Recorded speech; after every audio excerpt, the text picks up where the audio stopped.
It's the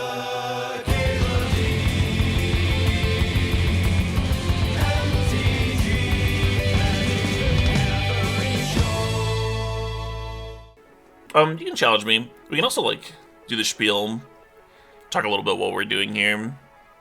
Sure. It can make it into, like, the YouTube VODs, even if nobody's watching us yet.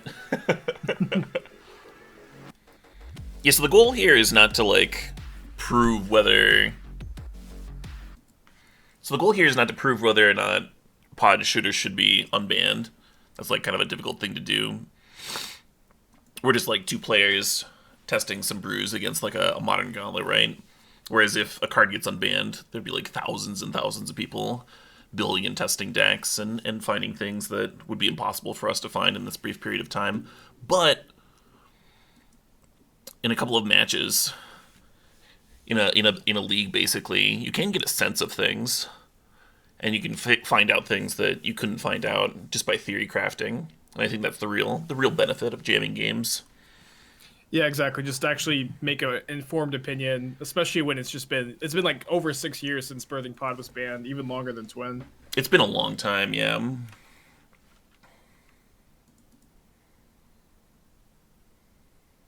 It's my prediction that Pod is going to be a little too good in a very similar way that Twin was. There's just like so many new good tools for it, but I could end up being surprised like last time.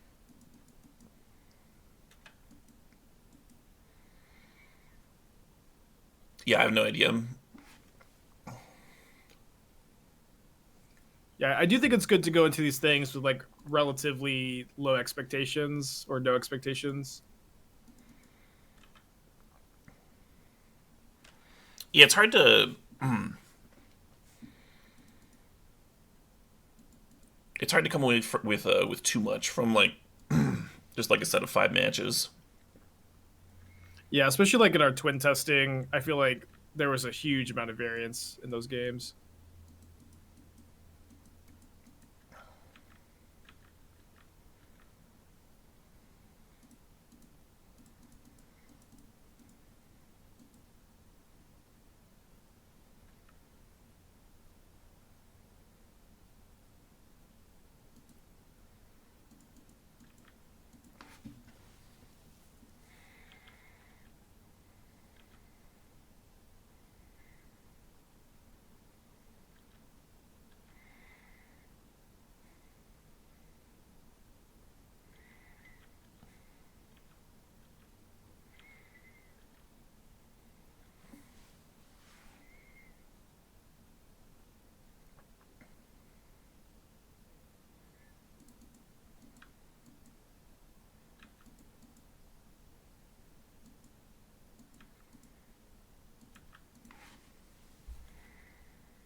Blue-white control, so interactive.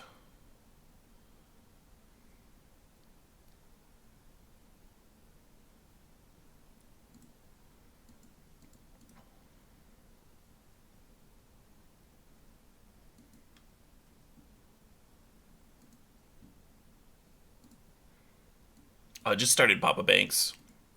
You are literally seeing how pot is going right now.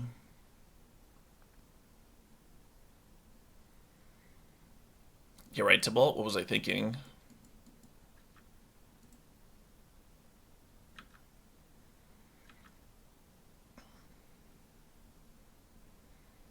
So now that I've drawn Ephemerate and can actually, like, protect the combo, I think I want to wait for a turn.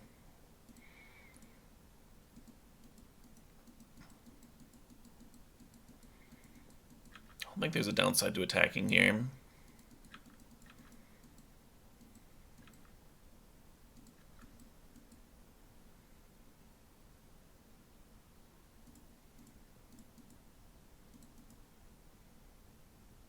More walls. That's kind of hot.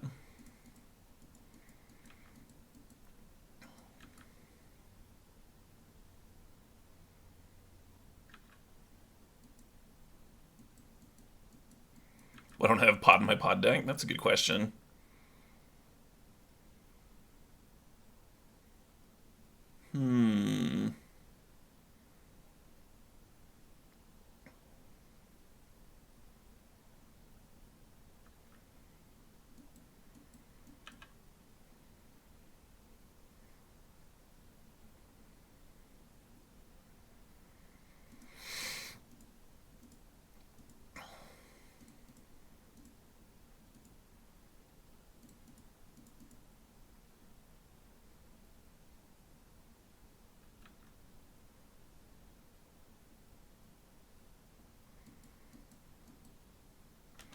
So let's see. I think I just want to play out the Wall of Omens in the quarter monitor.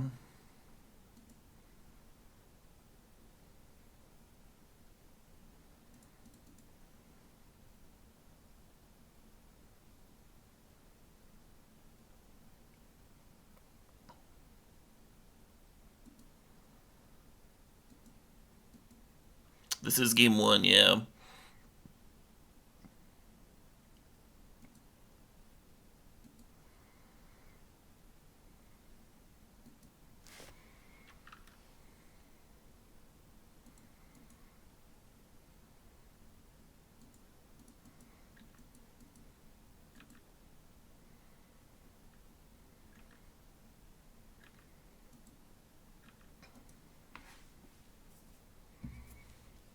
With no music is eerie, yeah. I'm gonna play some tunes.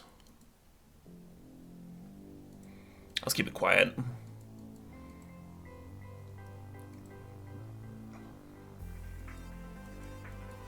I'll mute in between rounds while we discuss notes and stuff.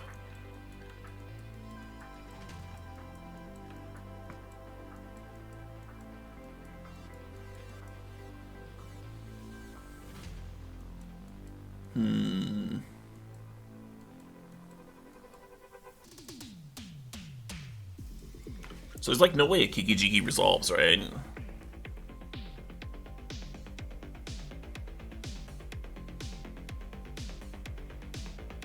I think I'm supposed to jam it anyway. I either jam Kiki-Jiki or just like sit on it for actual forever.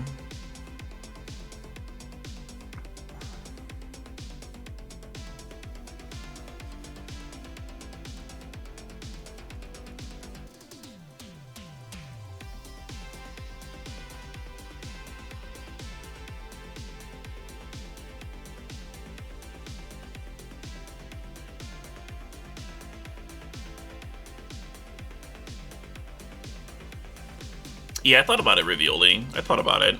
But then you have pot a little bit less often. I wanted to actually draw pot at some point.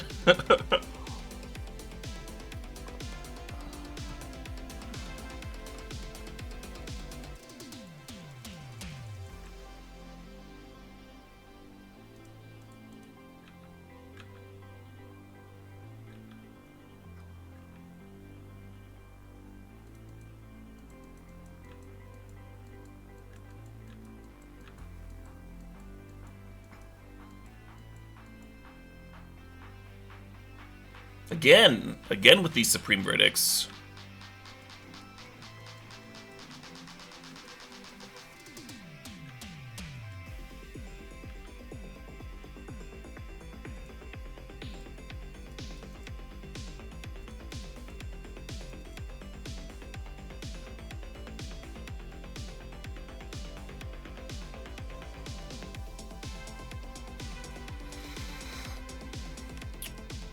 Running low on juice in the old caboose. I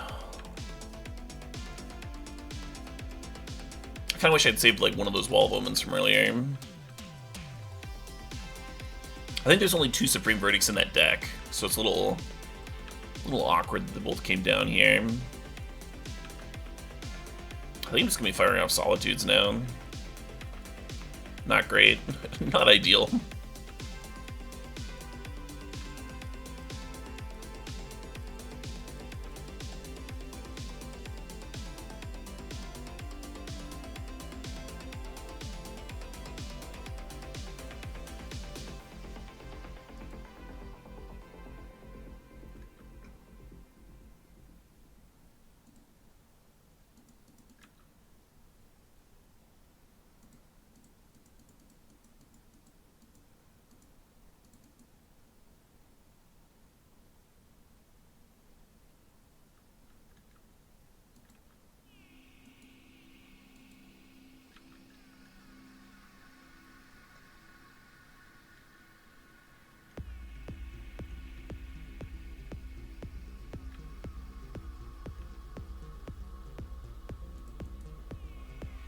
I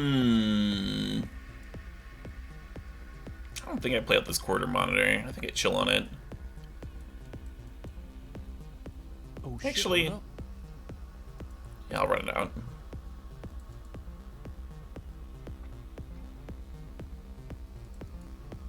Oh shit, what up? Hey, yeah, my killer. Thanks for the 49 months.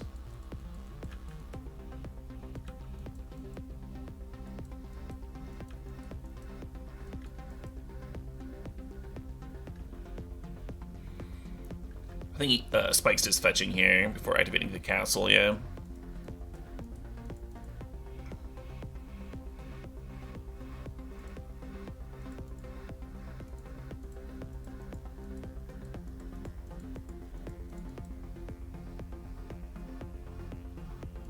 We're gonna do the same thing we did last week. We each take a turn playing a pod deck. So I've got this Kiki pod list. And the main reason that I'm playing Kiki pod, as opposed to like some other version of pod, the main reason I'm playing Kiki pod is because we're kind of trying to test to see if pod will be like quote unquote too good.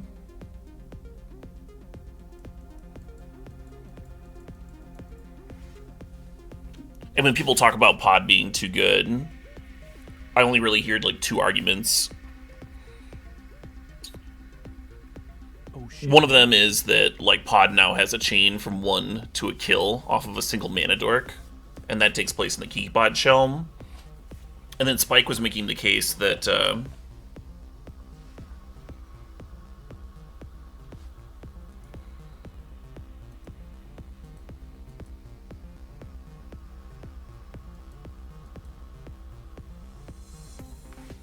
the Yawgmoth pod would be too good.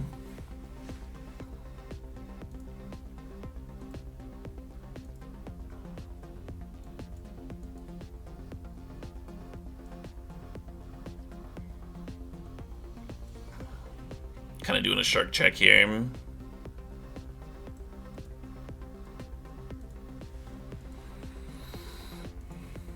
Yeah, I guess I just attack.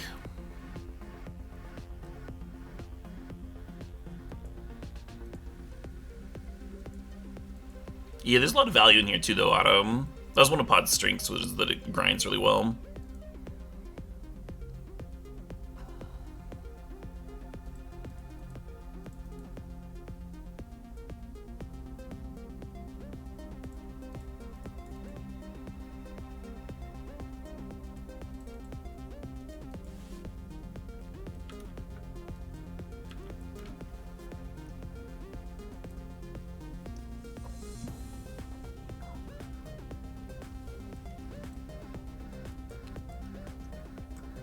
Oh, I did not update Stream Decker. I can get on that.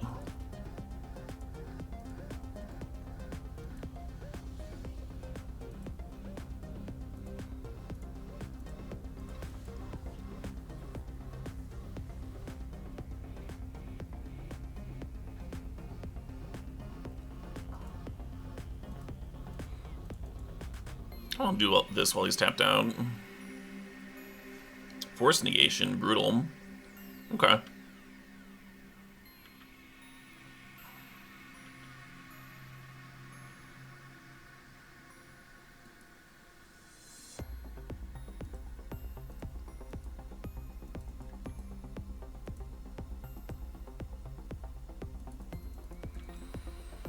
Yeah. Alright, Stream Decker updated.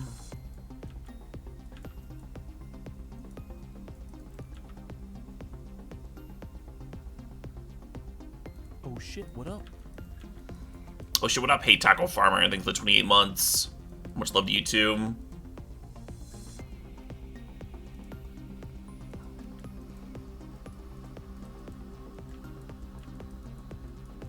And I don't think this Arid Mesa actually has any fetchables.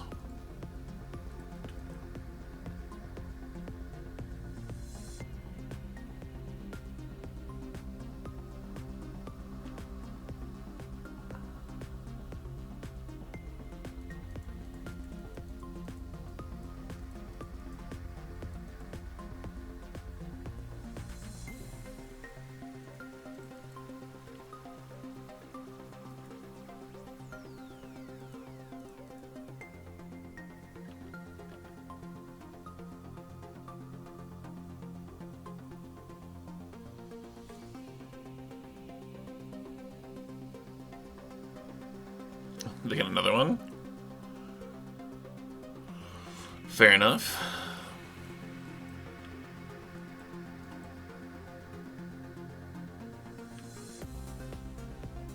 Yeah, that's why I sent the Solitude at the Teferi. They were less likely to want to block that one.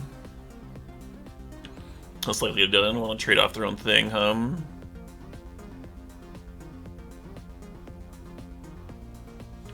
Love that upkeep Scry. I'm jelly of this Castle Vantress.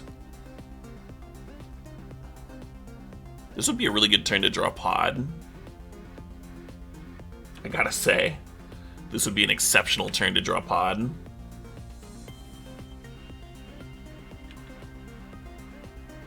We've gone through half of the fucking deck.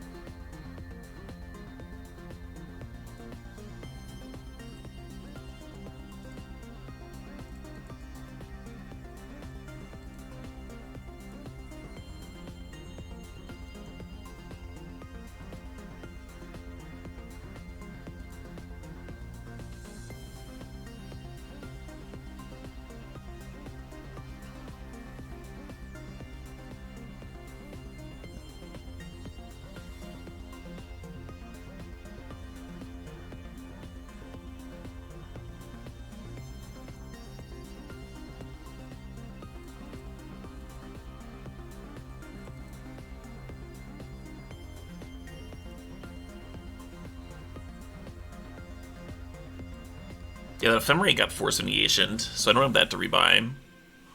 So it's whether I want Omnath or Kijiki or Resto. Oh, I can just play the damn Resto right now.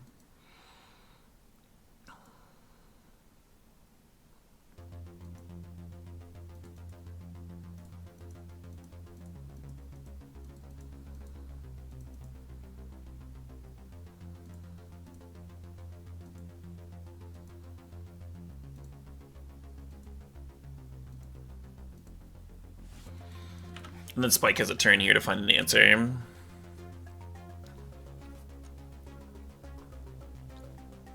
That's gonna do a pretty good job.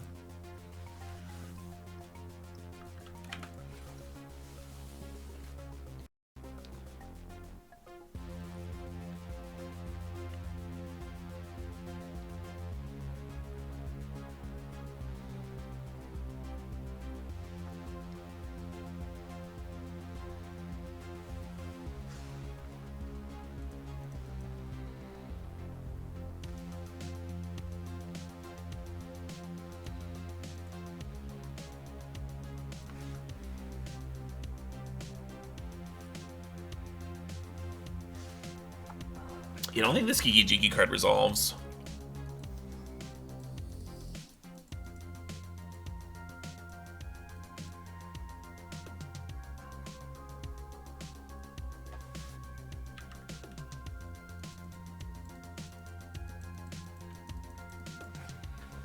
I think that means I should be trading the rest over the Solitude. They're fucking 31 life. This is indeed a ludicrous game, yeah. I still haven't drawn Pod. There's only 27 cards left. I fetched all the lands out of my deck.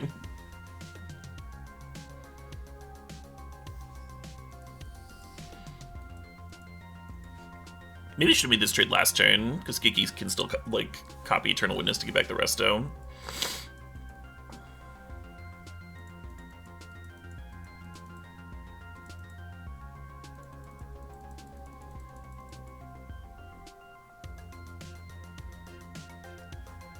Dovin's Veto.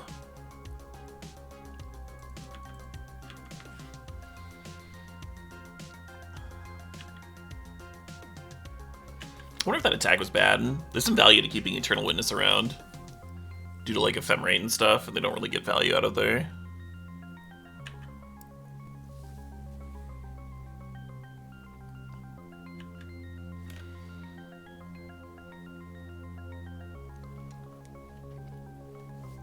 Big Mighty Tef.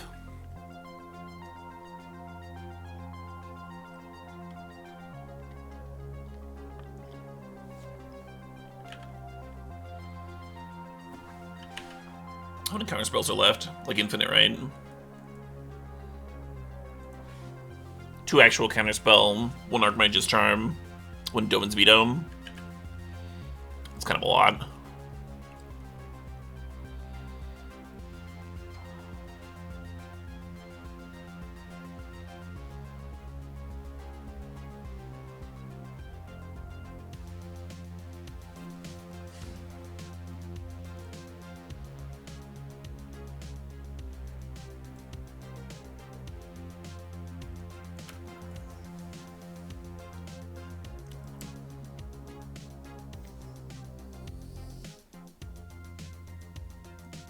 You've got counter spells, right? Yeah, I've got counter spells, and so I have 1 counter spell and a Solitude. That's good enough. I just got like a couple fetches and a bird, so. Yeah, I think I still have 2 more counter spells in the deck too. Yep. Yep.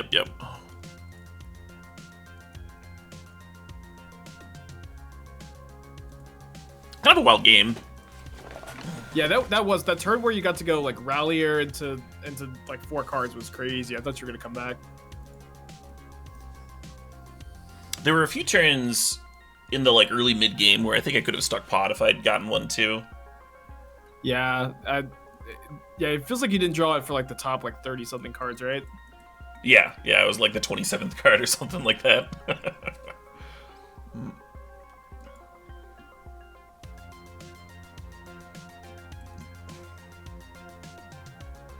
The weird thing is Solitudes are like good for grinding against your opponent's Solitude. So I'm not 100% that they should all be coming out. Oh, Knight of Autumn comes out.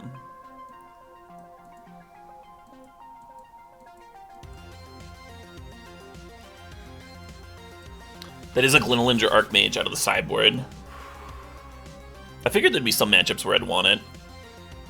I thought I'd want it here. I don't know if I want it against Rhinos. Glenolindra, I have no idea. It probably got a lot worse with Solitude being the main removal spell.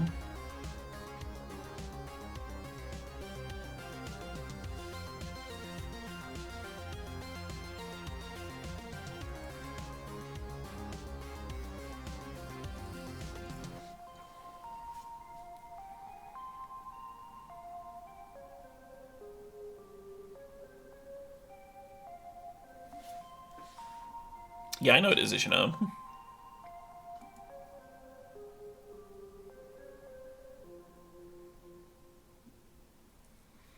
This hand seems capable too. It's no turn 2 pod. There's like some of the issues with these openers.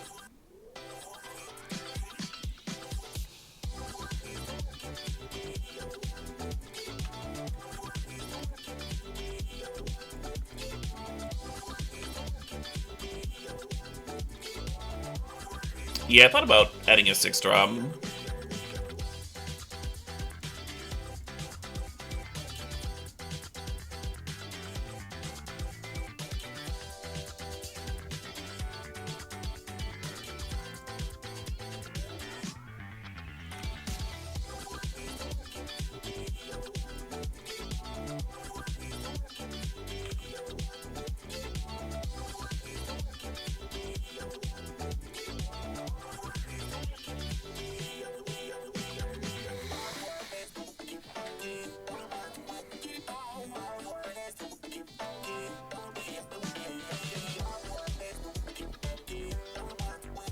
Unbanned actually seems kind of dope here. Ooh, hello, Birthing Pod.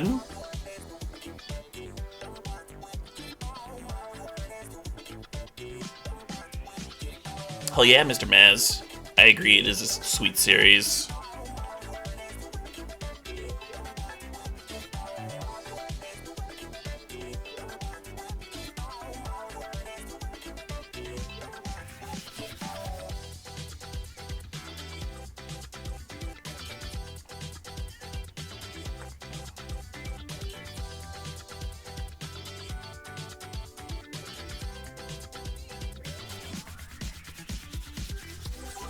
So I have the mana to go Kiki Resto. I assume Spike has stuff to stop me.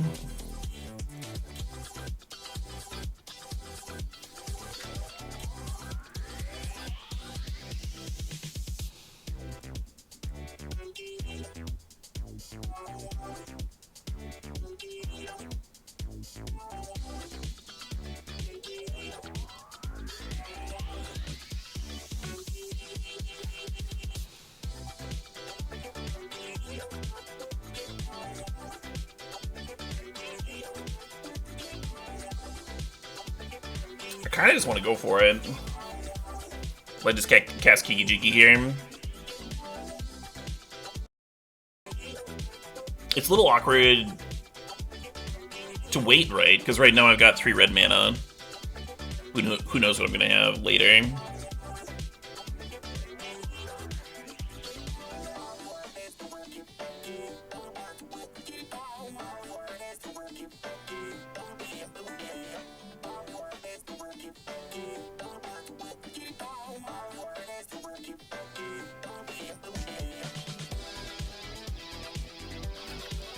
I'm like 1 mana away from playing Spellskite into Deceiving. They could respond with Solitude, though.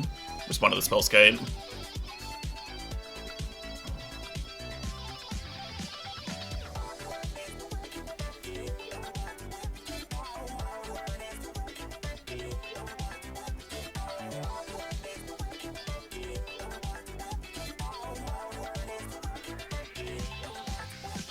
GG.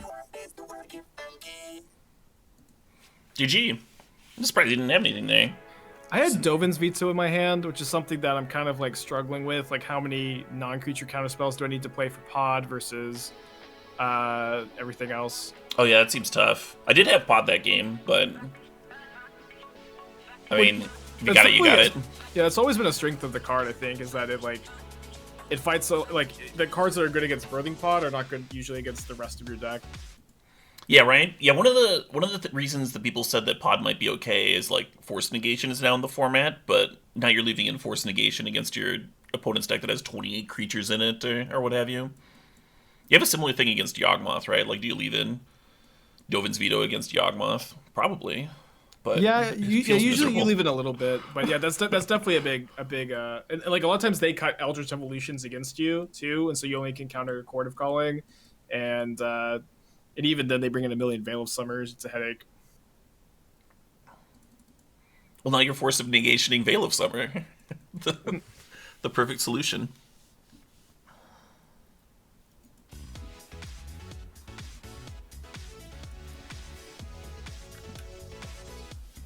Wow, this hand's kind of rancid.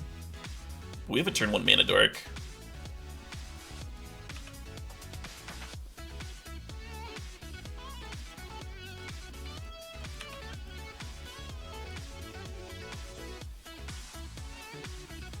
One thing I was also thinking is that Birthing Pod seems to be like particularly resilient to Prismatic Ending, which isn't necessarily a bad thing, but it seems to be very resilient to that card.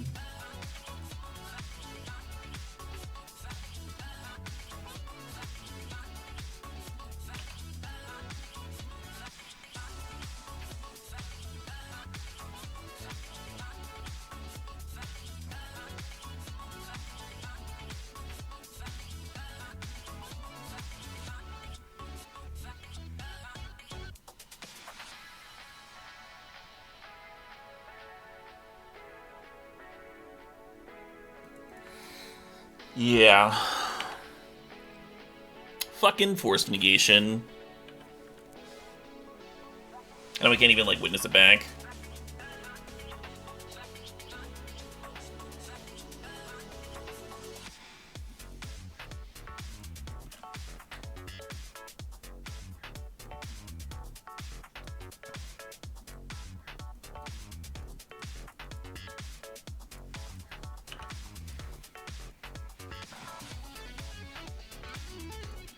I don't really feel up on cards right now. Quarter Monitor is like not really a card unless we're comboing. Ephemerate is only like half a card with the Teferi in play.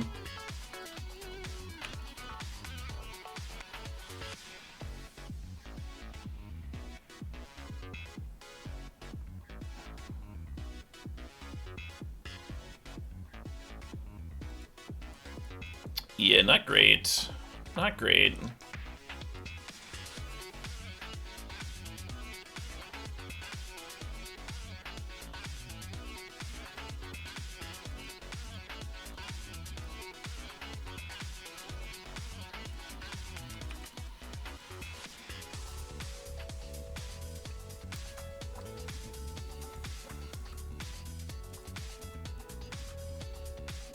Yeah, Teferi, I don't know. I wasn't sure if Ephemerate should be in the deck, but Teferi certainly made them look bad. I do like that it's a way to like protect the combo, and it makes like the Wall of Omens look good. In this matchup, I would rather like have the old school like Voice of Resurgence instead of Wall of Omens, and like not have Ephemerates just because they get bricked. They're like some real nice value if you can get the Teferi off the board, though. We just can't. we just aren't really doing that.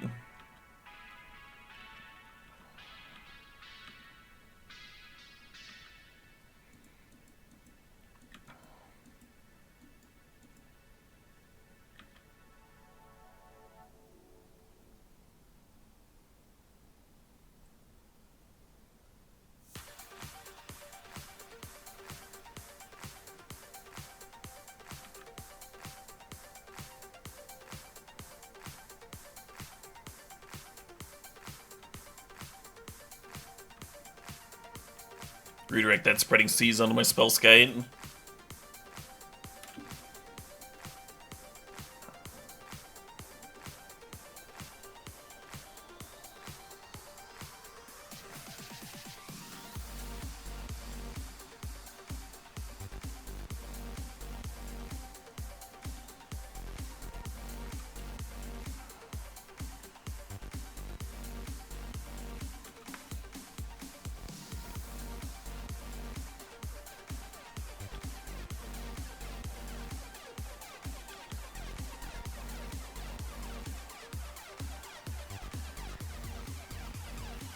Next turn we're gonna Ephemerate Blink the Witness, or at least attempt to.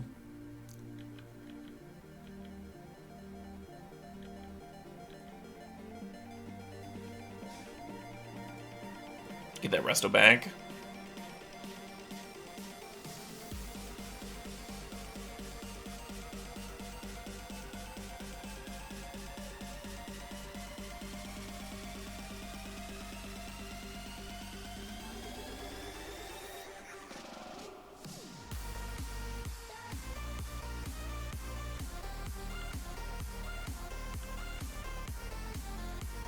Skite down.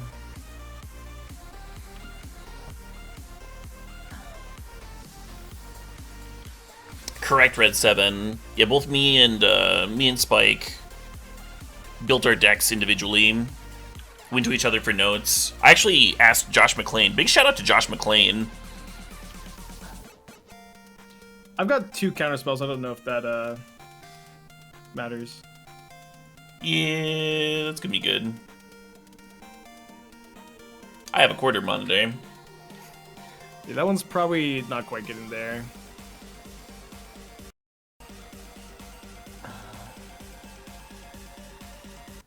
Thoughts after that round?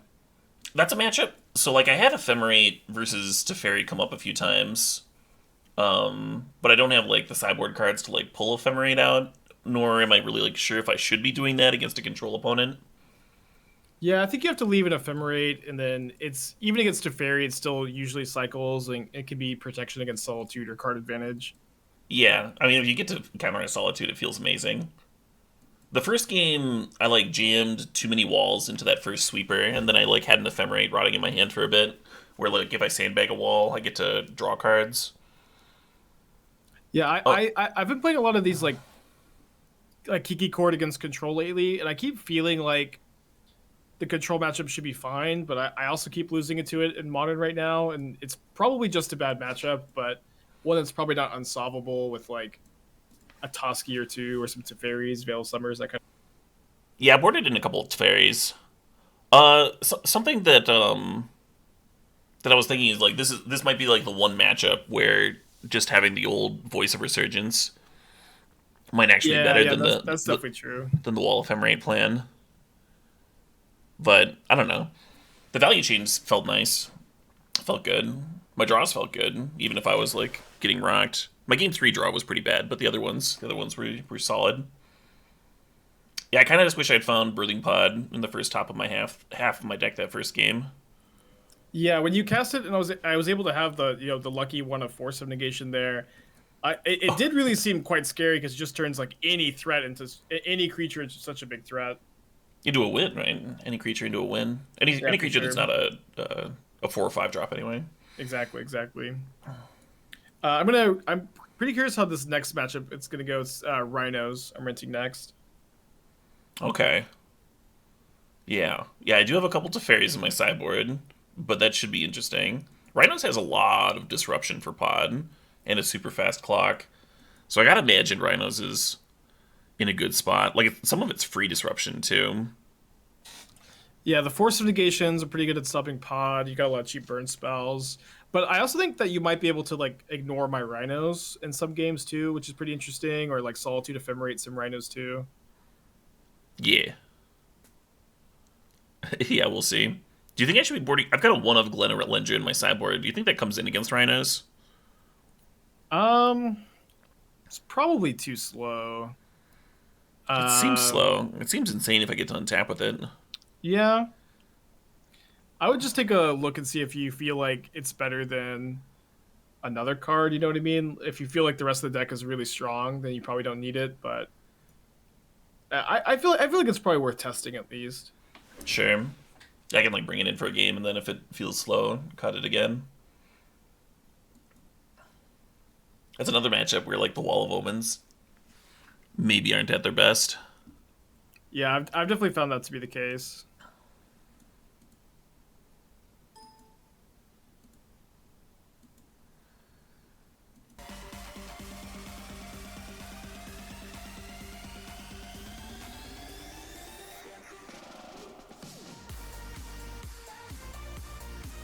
Interesting. On the draw, what you do.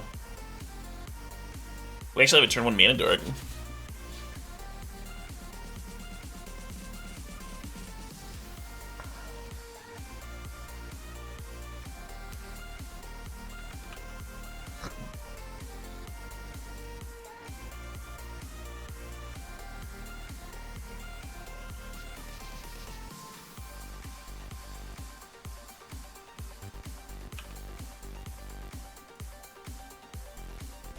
Trying to focus on this right now, Ironworks. Trying to focus on... Oh, sorry, I'm not muted. You're good.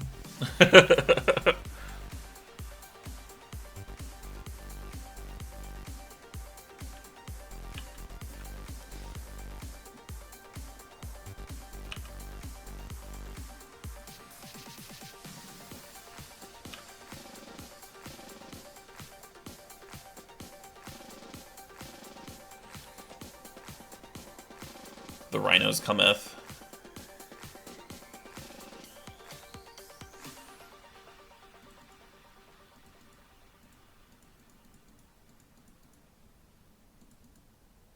Try this again.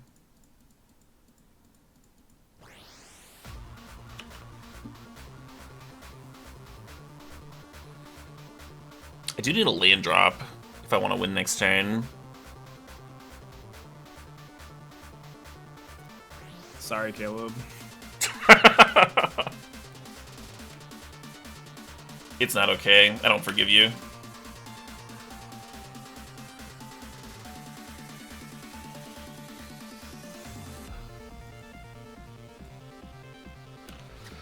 Straight moited.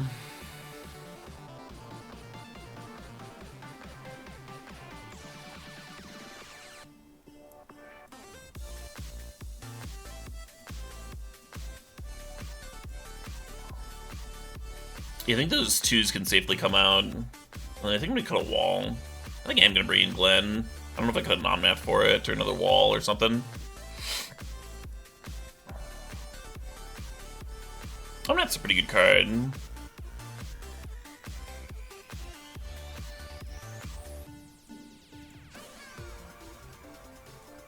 I worry that these ephemerates are just rancid if I don't have, like, tons of walls to be able to target willy-nilly.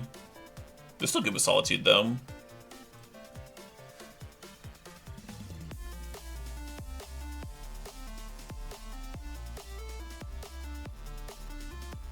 Close game? Yeah, super close.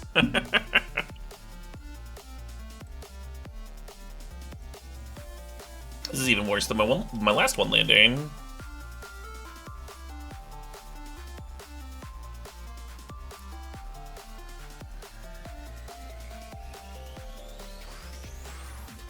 This hand looks like a pile of shit.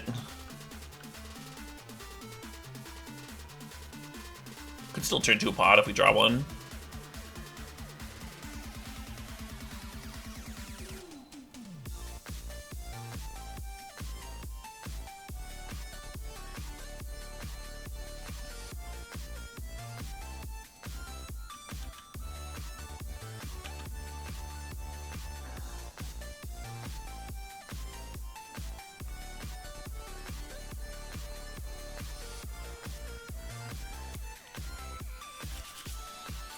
I have Yoked Skeletor. That's the thing when you've got like a deck full of like combo pieces, right?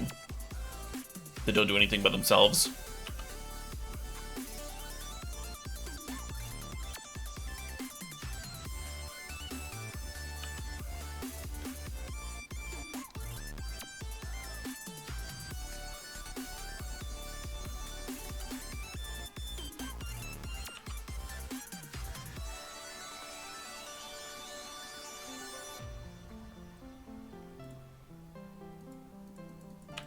If we tap the Bone Crusher Giant, we take 2 instead of 4 this turn. I think it's a little bit better to port the Gemstone.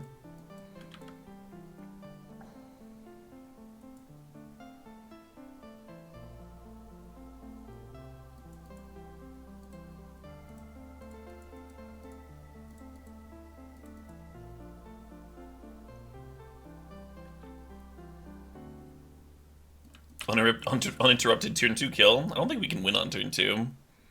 I don't think it's possible within this deck.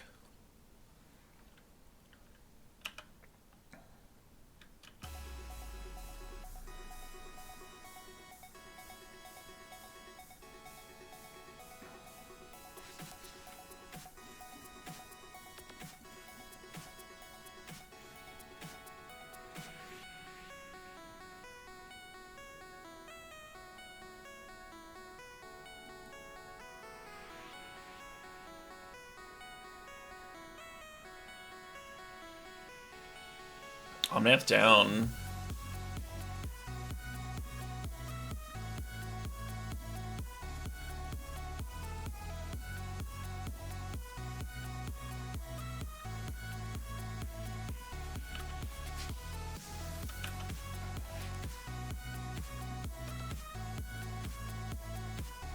Actually just losing to Adventure Time beats.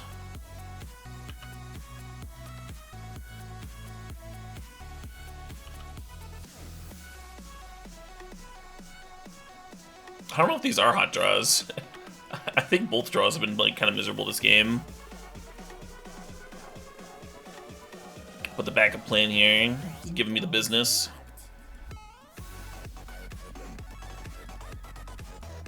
I think the monitor should be in play just in case I draw a pod.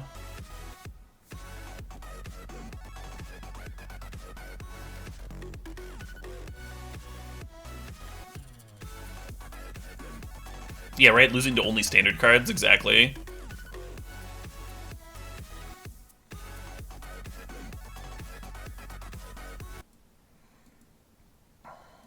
I guess they're like not legal anymore, huh?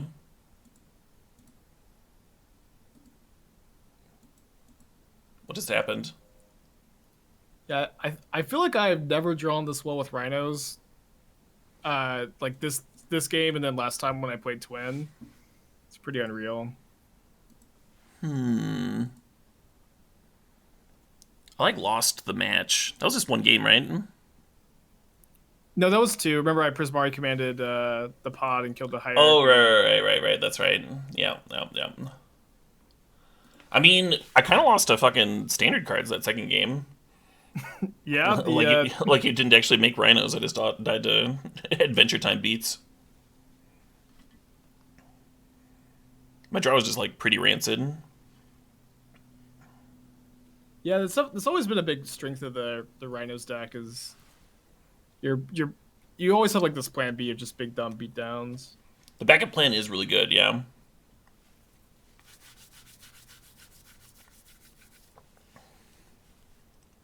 Okay, I'm gonna grab Hammer Time next.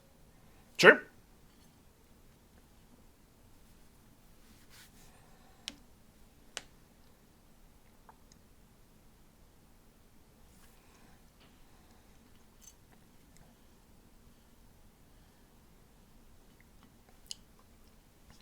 I hope I play a couple of turn 2 pods in this like 5-match series.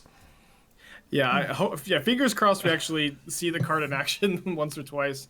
I think this matchup is probably solid for you with the Solitudes, would be my guess. Yeah, I got some sideboard heat too, as you would expect. Of course, of course.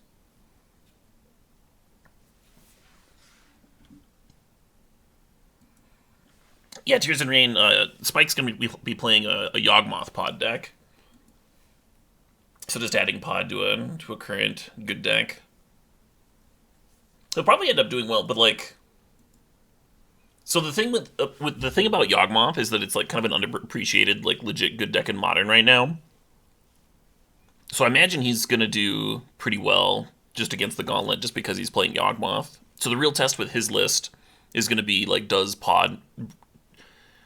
It's not gonna be like, is the Yawgmoth deck good? It's obviously good. The test with Spike's Yawg deck is gonna be like, does Birthing Pod put it over the edge? Is it like a good tool in that deck?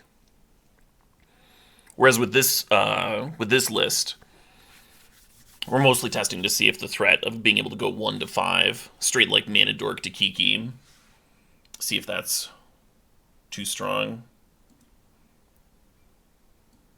I didn't really discuss it earlier, but the idea is you go turn 1 Mana Dork, turn 2 Pod, and then turn 3 land drop, sack Noble Hierarch, get Quarter Monitor untaps Pod, sack Monitor, go get Renegade Rallier, Monitor untaps Pod again, Birthing Pod then sacks Rallier, gets Resto blinks Quarter Monitor, untap Pod, and then you sack Resto and go get Kiki Jiki, then Kiki Jiki wins with Quarter Monitor. So that's a turn 3 kill off of a turn 1 Mana Dork, turn 2 Pod, turn 3 Activate. And a lot of people that have been saying that, like, no, Pod would be too good, like, they have that in mind, but I'm not sure how often that even happens, right? And it is a lot of life, and the opponent needs to, like, not answer your turn 1 birds or answer your Pod. I'm thinking Pod will be just fine, but we'll see. We have not had any hands capable of a turn 3, no.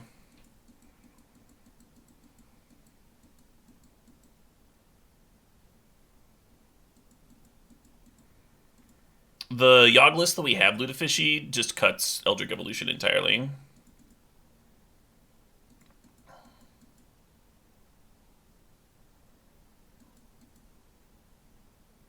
No Stampede. I think if you like warp everybody's sideboard, you get to like some inbred metagaming.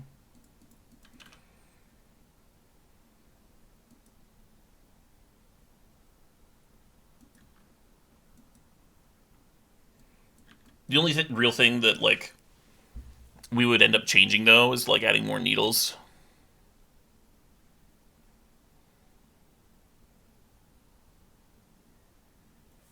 Yeah, this is definitely something, just like all the main deck needles with Saga, definitely a big point against Pod's favor. Yeah, the old blind versus Temple Garden. Very normal Modern play. Yeah, I guess I was under the assumption that we both knew the matchup, and this was going to be fun. I guess I probably should ask first. No, I mean, we both do clearly know the matchup. It's just, right. It's just funny. It's just, like, a little inbred. Yeah, for sure. But you have to assume if Pod were legal, then this would actually be a somewhat common play. I think you'd hold the needle rather than, like, needle Pod blind against the Temple Garden. Temple Garden's he's playing a few different decks, right? Yeah, that's probably true.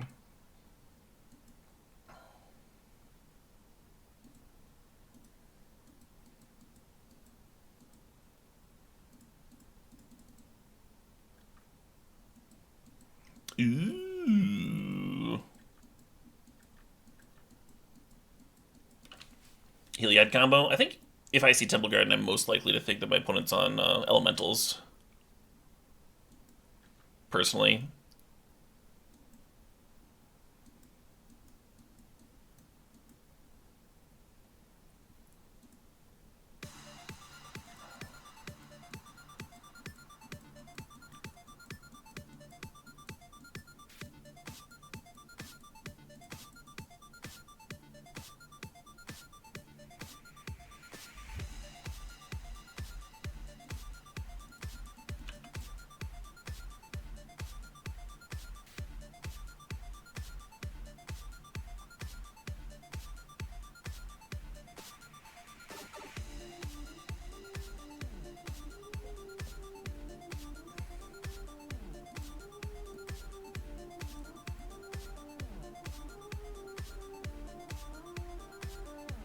I think it's Stomping Ground, right? Yeah. Or Hollowed Fountain. Hollowed Fountain for the Solitude, Stomping Ground for potential Kiki.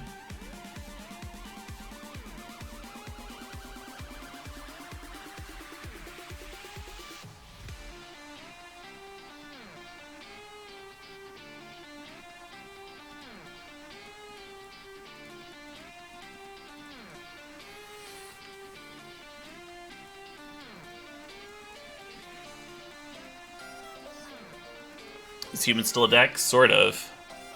Humans is sort of a deck.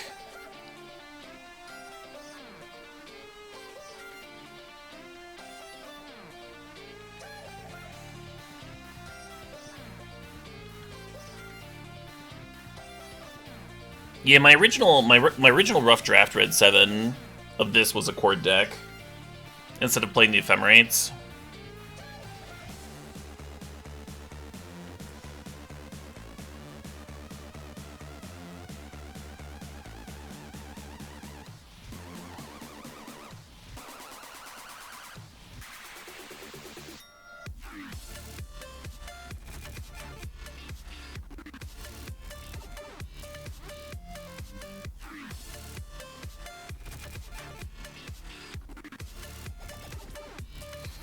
Most of the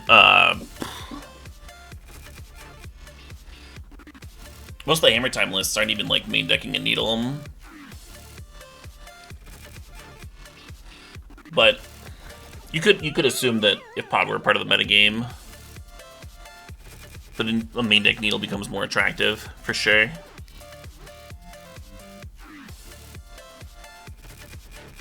For sure.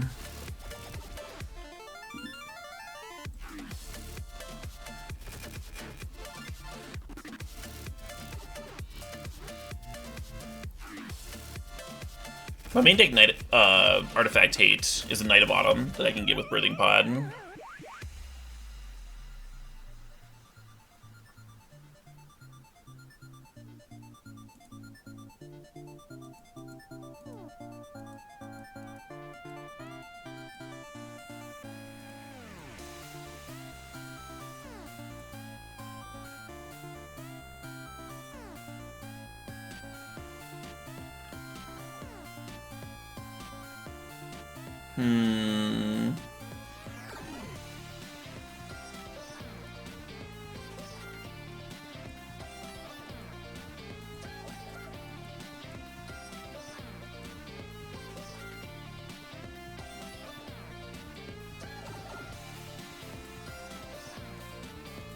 I think I want to do this before the Urza Saga resolves.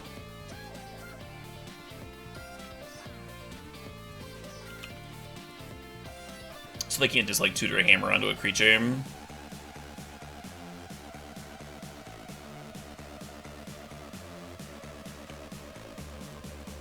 These constructs are fucking huge though.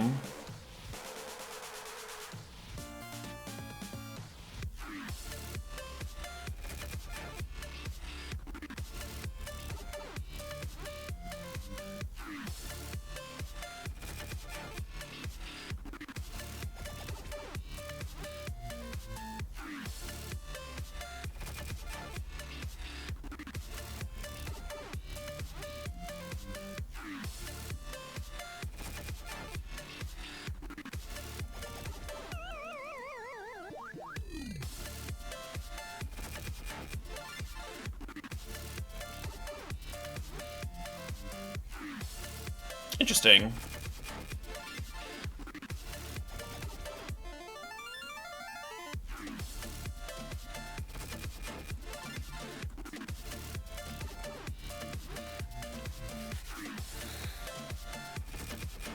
So my opponent's turn here, we can do the block blink thing with Solitude.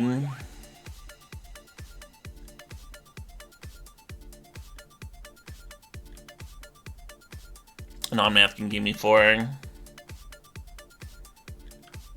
Looks like they're gonna gain some life off of Esper Sentinel now too, or a draw card.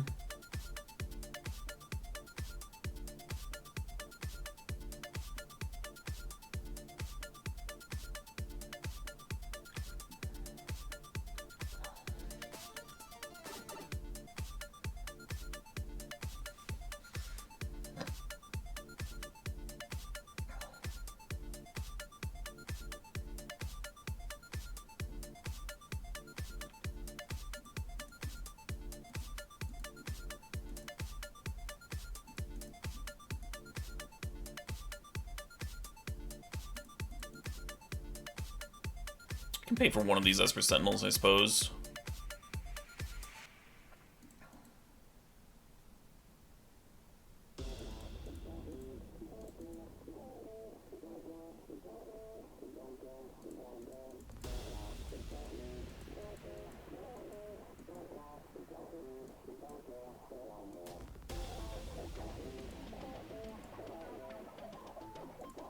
Yeah, game 1, turn 1 on the play. Neil seems pretty rough. Postboard, we're gonna have a ton of Ancestor artifacts, though.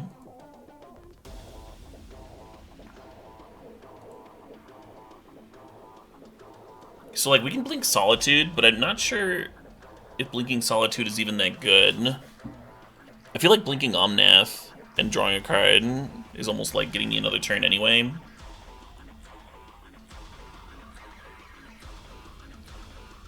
I'm not cubing right now, Brendan Morales.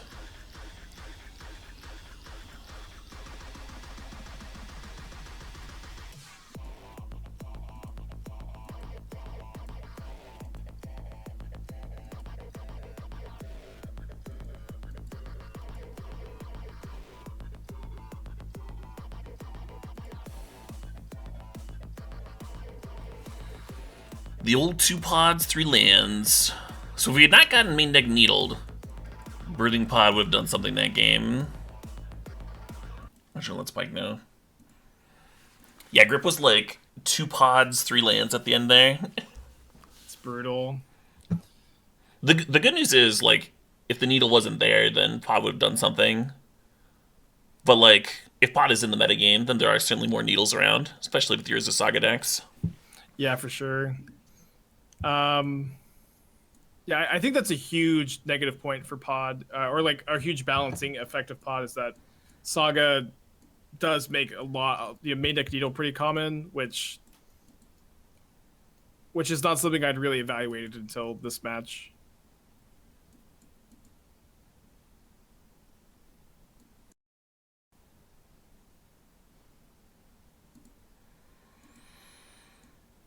So we're boarding in a lot of cards here.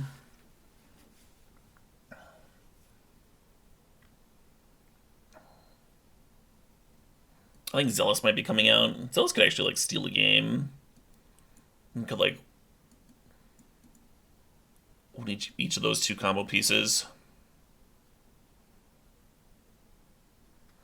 That's correct. There are no images. Images, Phyrexian clone, and the Lane clone were all considered. Only so much space, though. Maybe I got Eternal Witness in this matchup.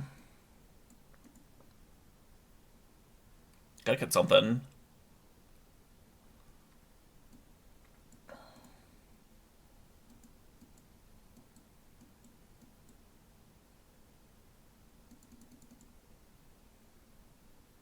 Sideboard Grudges and Force of Vigors and stuff are for Saga decks, like what we're facing right now.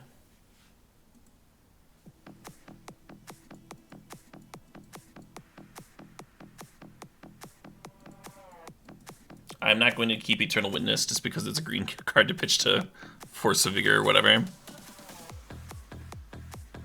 Oh, fuck me. I guess I keep this on the play.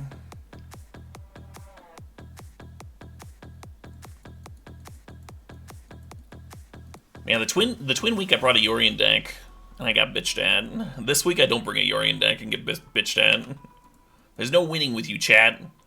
There's no winning. To be fair, I think the complainers on both ends are different people. The Yorion fans versus the not.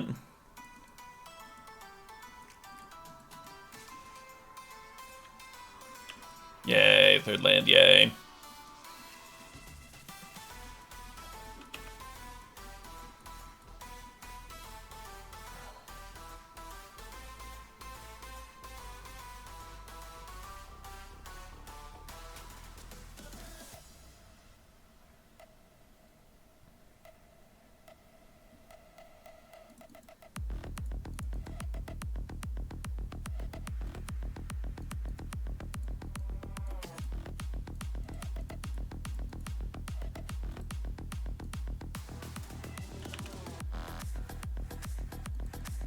I think that's correct.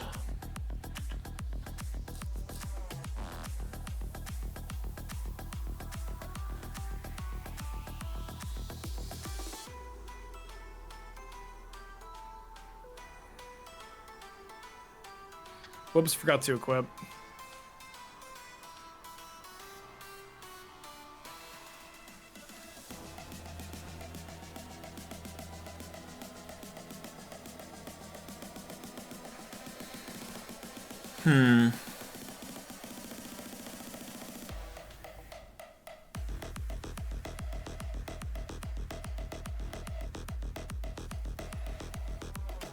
So we can pod activate and have a nice little chain here. Or we can just play like Resto Blink Knight, right? Resto Blink Knight might just be better. I don't know if you're seeing what I'm seeing, Caleb, but my like Ingenious Smith and Midminer are stuck in attacking position. I don't know if it's just a visual bug or not. I do not see that at all. Okay, it's probably not. Probably will go away when it goes back to my turn.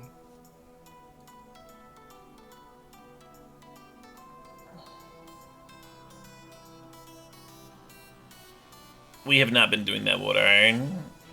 Like pretending that players don't exist.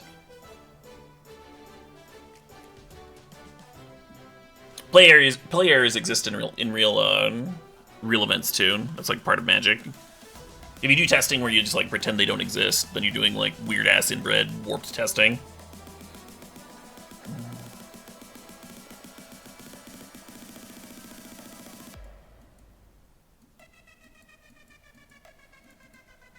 Yeah, I think I'm just Resto Blinking the Knight. Oh shit, what up? Hey, yeah, Dom Bell, thanks for the 9 months. Appreciate you.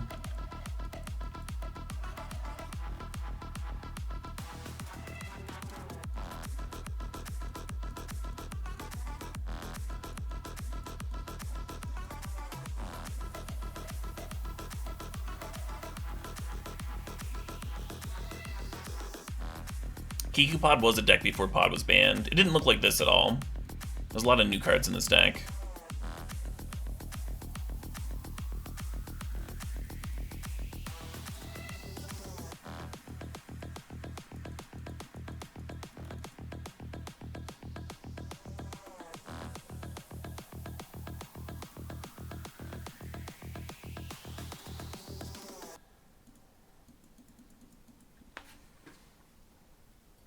A little tempting to blow up the Saga.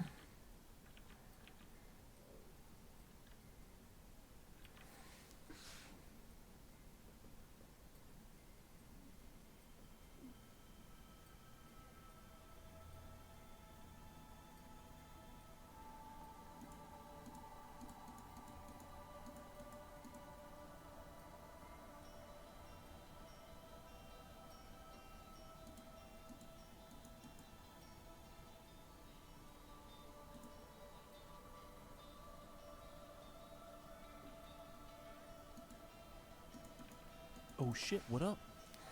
I think this is fine. It might be worse than just like playing out the monitor and having double path up. But I think it's fine. Oh shit, what up? Hey Beers, thanks for 42 months there.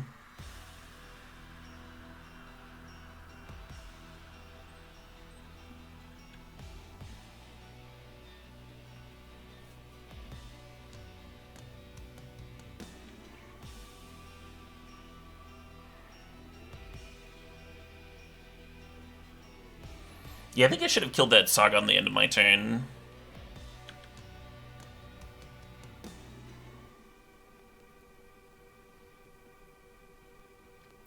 Right.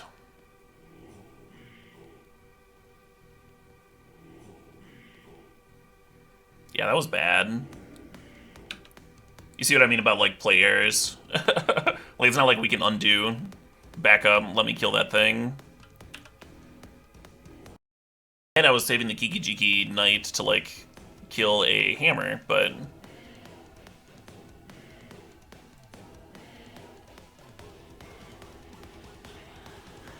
yeah, can we just pretend Needle isn't there?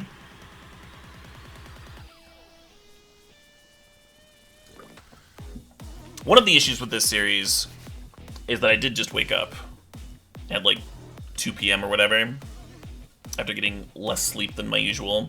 Because me and Spike are meeting in the middle, right? Like, usually Spike's stream ends around 3 p.m. And so we've been starting at 2 p.m.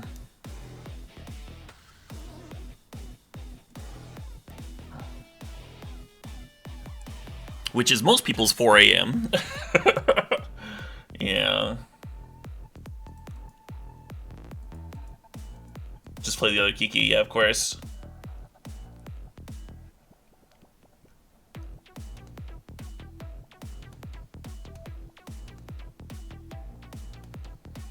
We do have these paths.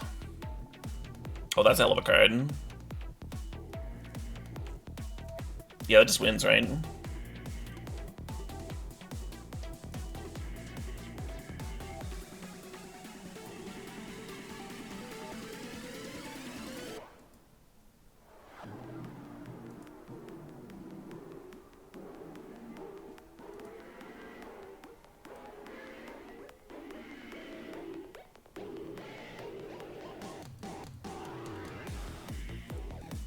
Do you have second resto in the hand?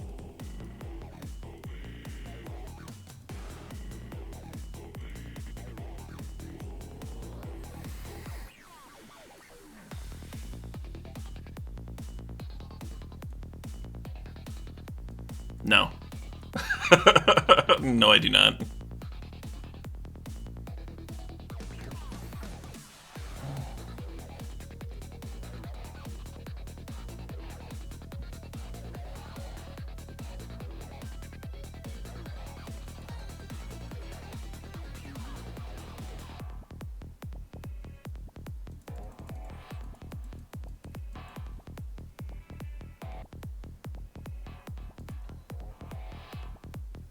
Pod won a game!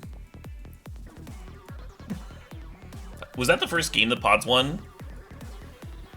Oh no, we won one game against the control deck. That's right.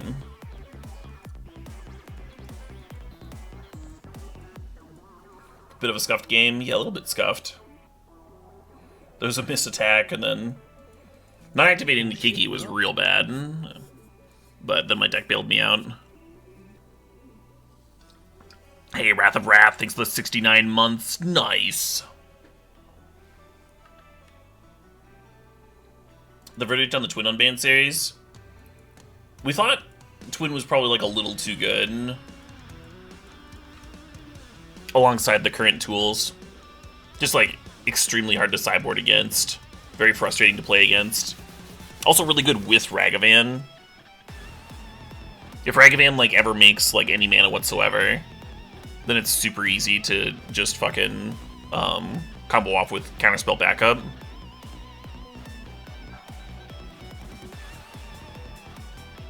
And then Ragavan also like stresses your opponent's removal, so they have less for Twin.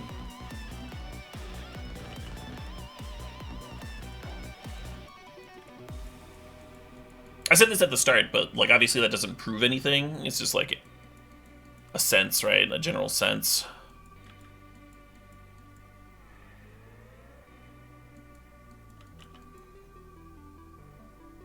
Pot off the top? Pot off the top would be hot.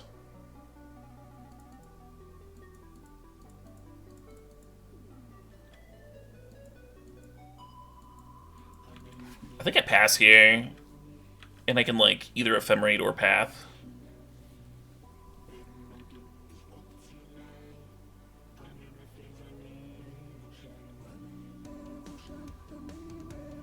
Oh shit, what up? Oh shit, what up? Hey, PM Productions. Thanks for the sub, thanks for the 71 months.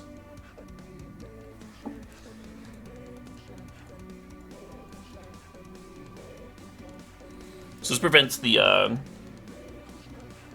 Pure Steel from drawing a card, and then also prevents the Hammers from getting equipped.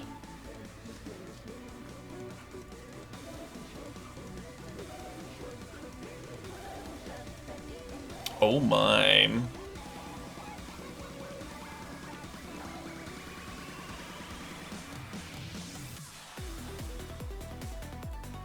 I think I should play that second Wall of Omens.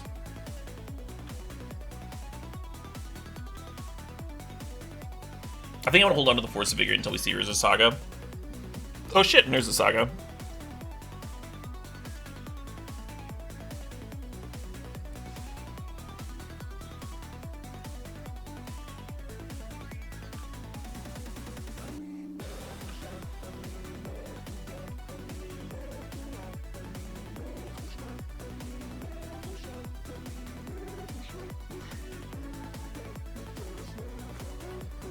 think I want a red source here, and I'm gonna cycle this Triome.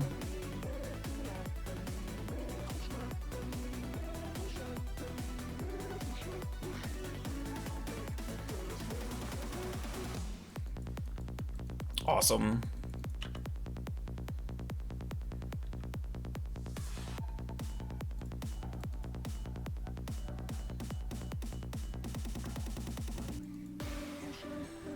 Oh, I didn't fucking Force Vigor. Now they're gonna get to activate. Oh no, I can do it with the trigger on the stack on their upkeep, sure.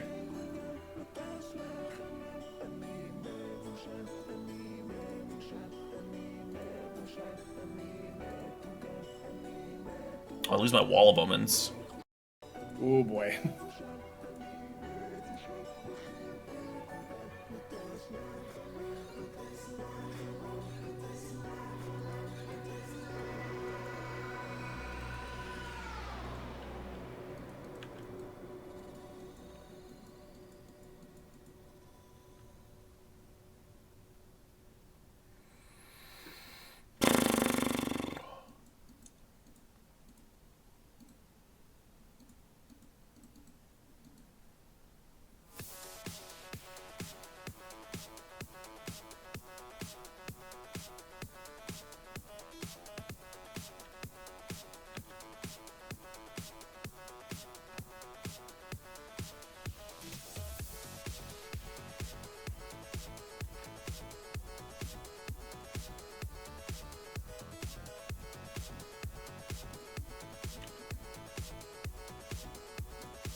Mostly just messing around.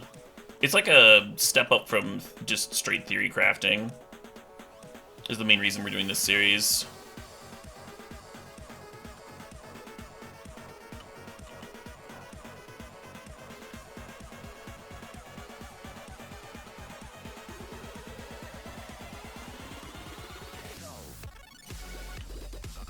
Can't bring back Hushbringer. Oh, that's so good for me. If Hushbringer came back, then the Solitude no longer answers the Luris.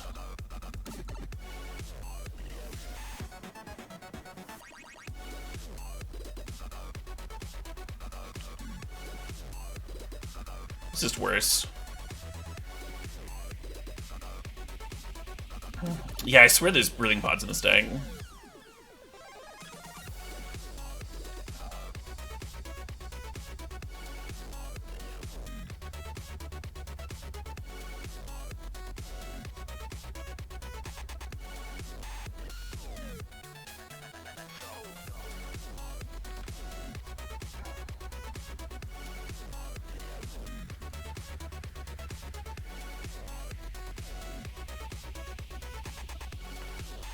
Yeah, Paladin would be gnarly.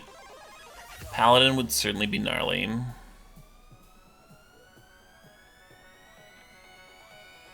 I don't have a favorite bird art. I kind of like all of them.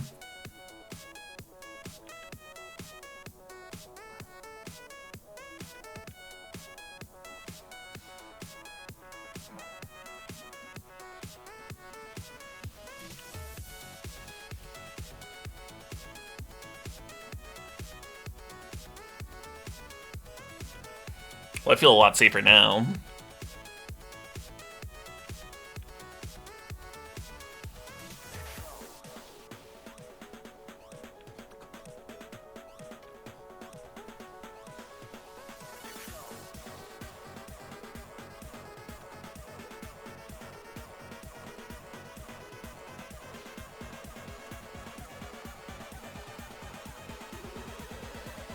That grudge does feel really good, yeah.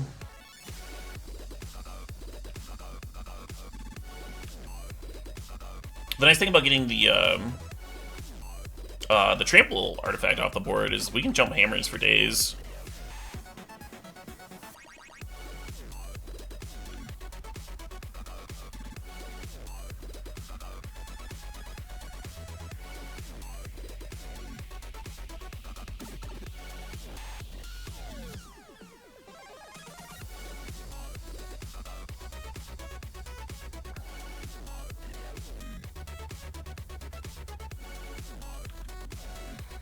Possible I'm supposed to kill a Memnite there.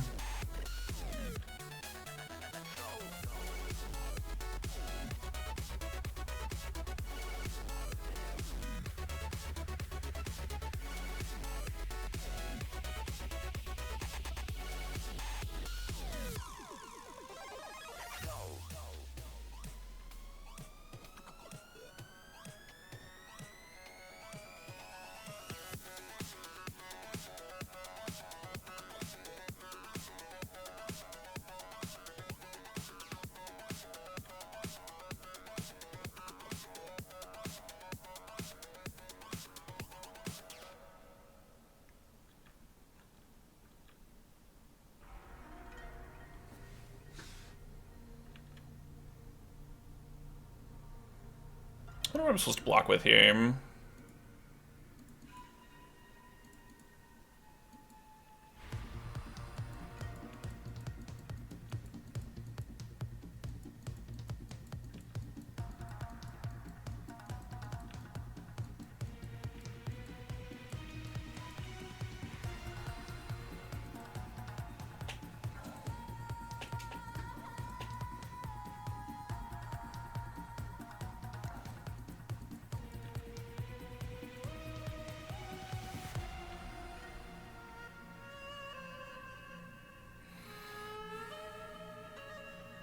Decent draw of the path. Yeah, it's not bad. It's not as good as a pod would be.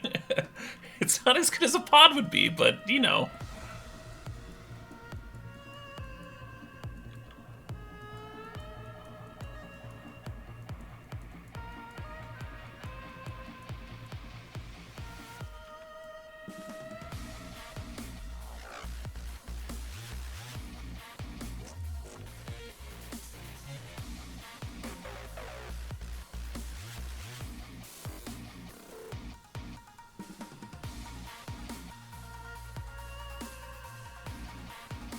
What if Brewers should be serving?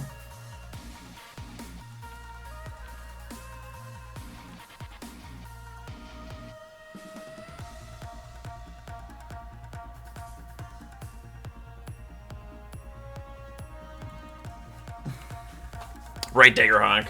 Yeah, we've had a lot of games where like pod would have been an amazing draw, even if we didn't end up drawing it.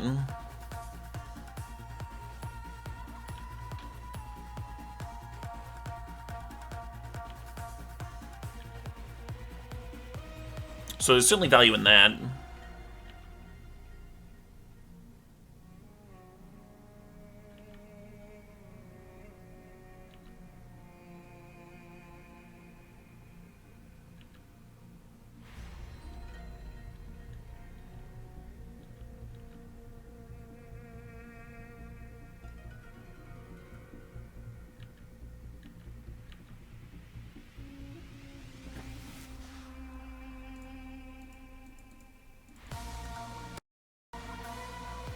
Go Gadget Wall of Omens.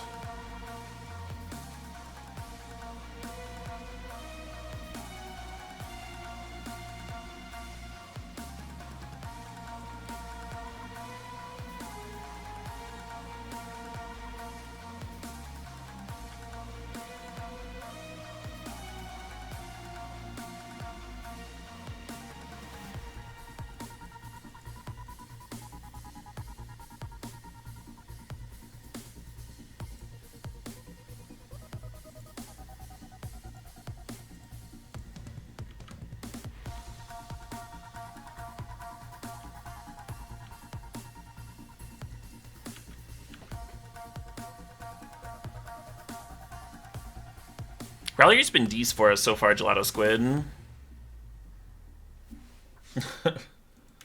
The old double Thoughtseize. Yeah, I don't know if I would bring in Thoughtseize against Pod. Good game, good game. Yeah, GG's. It kind of felt like that whole match was decided by the hate cards, right? Like game Yeah, one, for sure. game one needling on Pod, and then that game three, no Pod just never showing up, just being a throwing haymakers back and forth. I got a little lucky that you didn't have another mana on your Luris turn to bring back Hushbringer. Yeah, I was really hoping for that. Because my answer to your Luris was the Solitude. I made a bunch of mistakes in the game too. I forgot to attack with the construct. I forgot to equip that one turn. Not sure how much it mattered though. Yeah, no idea. Yeah, there was a really weird bug where I F6 and like my creatures were still attacking. It was really bizarre. Yawgmoth Pod is going to be the next series, Pikes and Dean. Spike's going to be playing the Yawg Pod deck. The reason we want the blue-red tempo deck next. Cool. The reason we wanted to test this pod pile is because we have a turn 3 kill here that didn't used to exist with Birthing Pod before, where we can go turn 2 Birthing Pod, turn 3 sack Noble into Quarter Monitor on tap, sack Monitor into Rallier, get back Monitor on tap. sack Rallier into Resto, Blink Monitor, untap, sack Resto into Kikijiki, which hasn't happened yet. I gotta imagine it's not happening all that often, because you need to turn to a pod, which we haven't done. We haven't done in these 3 matches so far. And then you also need the opponent to like not kill your dork and have an answer to the pod and all that stuff.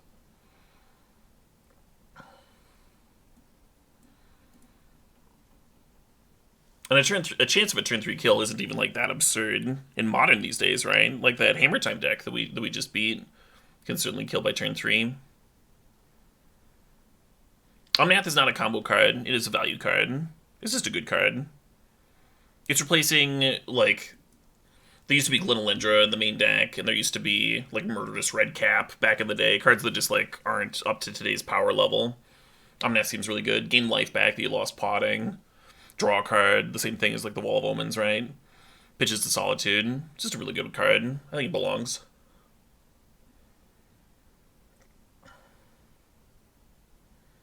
The record so far is 1-2. We've beaten Hammer Time and lost to Blue-White Control and Rhinos.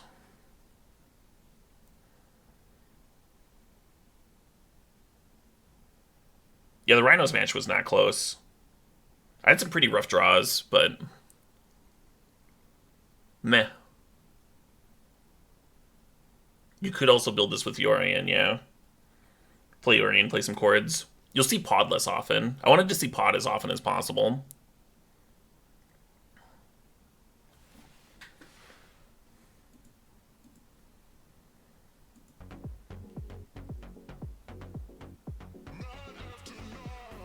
Correct, Gelato Squid. That is part of the things. There's so many different ways of building the pod deck. Yogg Pod, Malira Pod, Kiki Pod. And, like, one of the things of testing is, like, this is the first time we're playing these lists, right? So you can't really prove anything, but you can get a general sense. And that's our goal with this series, is just, like, get a general sense of how good is this card, how much play would it seem, how much potential is there, is it potentially too good to unban? Does it feel totally fine? Are there a ton of answers for it? It's a completely different format than the era where it did get banned in.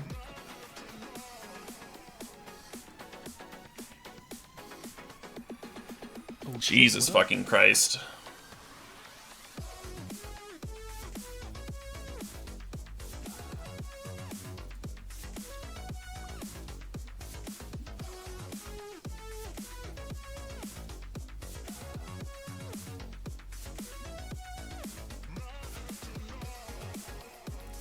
Hey, El Douglitas thinks the sub, thinks the 5 months there.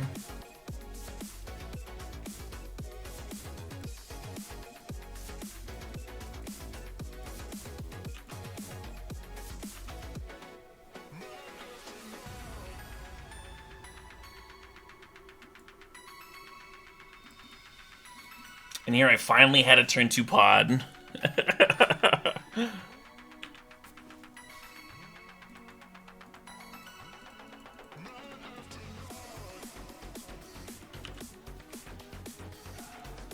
Now, next turn the dream would be to hit a land. Well, I guess Witness can rebuy land, and then we Ephemerate Witness and rebuy pod. Ewit's good. Ewit's always been good in pod, right? This type of deck.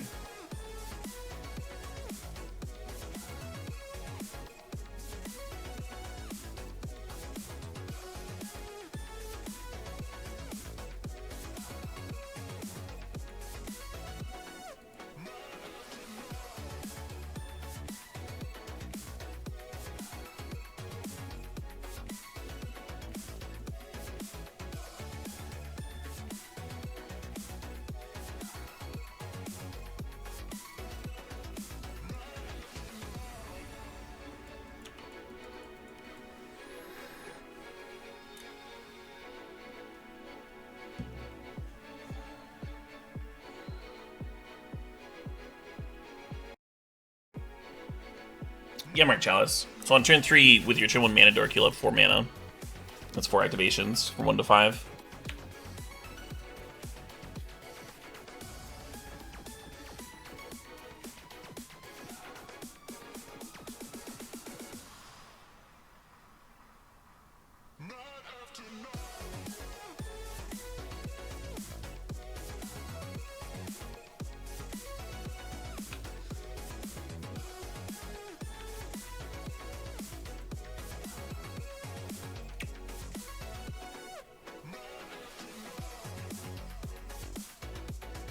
was brutal.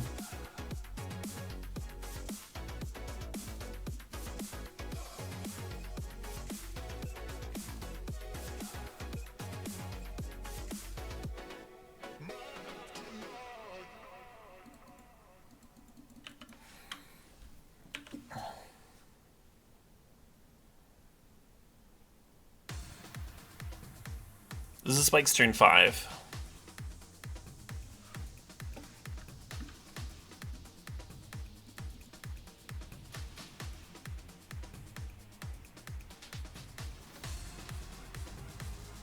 I think the only thing that would have saved me here is top decking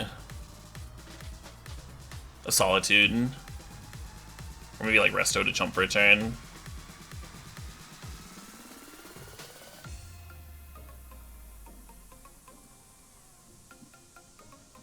Murktide too strong. Yeah, mull to 5 is also like I hate mulling to 5 against the blue red deck. It just always feels like I lose. Yeah, I don't know. I've had like in the back of my head, I'm not sure if I should be like more aggressively mulliganing to Breathing Pod. I wasn't trying to like mull for the turn 2 pod, but that was a hand that could actually do it. If the way that this version of pod is like quote unquote like too scary, because it can do the turn 2 pod, turn 3 kill thing, then I think I almost should be in these testing games like mulling for that draw specifically to see if it does anything, to see if it's like in any way consistent at all. It might depend on the matchup. Like if you're like, I don't think mulling to the turn 2 pod is that effective against the deck like this, where I have 8 1-mana removal spells for the mana dork. Right.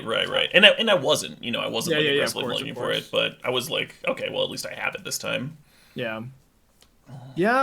It's hard to say for sure. It's also possible that you're supposed to be like a grindier version if like the faster combo builds aren't if the faster combo draws just aren't getting there. You could maybe it's better to be like 80 cards with Court of Calling and Yorion.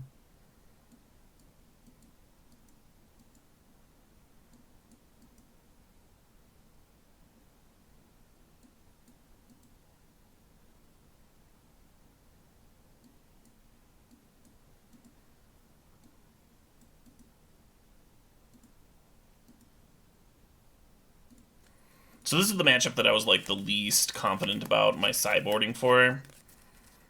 It's possible I should be bringing in Explosives instead of Ancient Grudge, because Explosives can also hit their 1-drops. The thing is, the sideboard list for the Murktide deck has Torpor Orbs, which are insane against this version of pod, and then also has Relics. So it could be that Ancient Grudge is just like a necessary evil. You see them bringing in the Outland Liberator as well. Explosives might be better, though. We can try Explosives instead.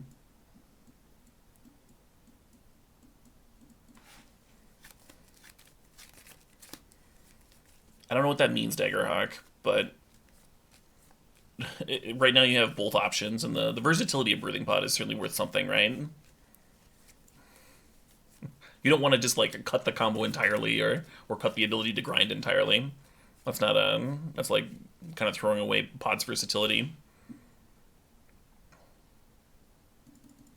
I kind of wonder if Teferi should be in here. Teferi could also bounce Torpor Orb for a turn.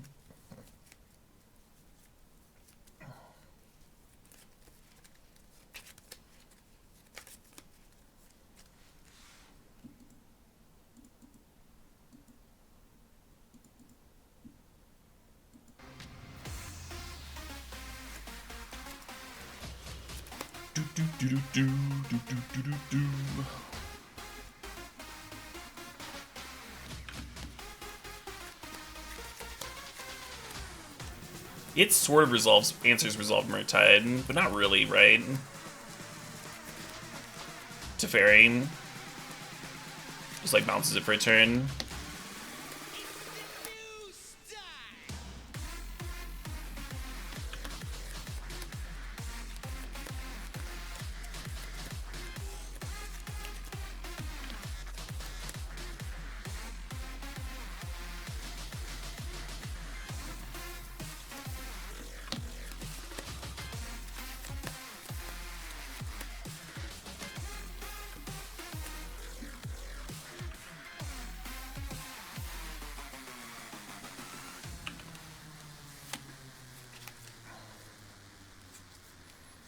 So we do have a 2-drop that can get rid of Torpor Orb.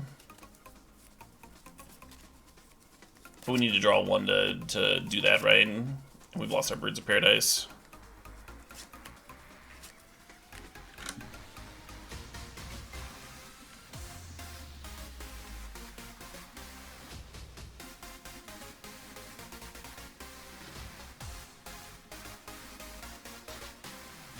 No Unholy Heat. That's kind of nice.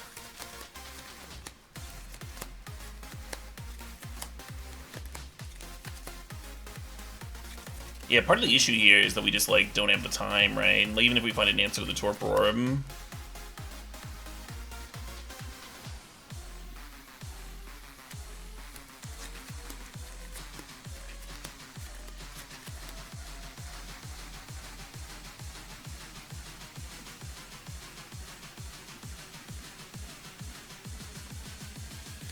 Trying to think if there's any value to turning this into a Deceiver or whatever. Like slow potting up to Resto. Remember the Torpor Orb, of course. Yeah, I think having Deceiver is slightly better. Birthing Pod's a sorcery.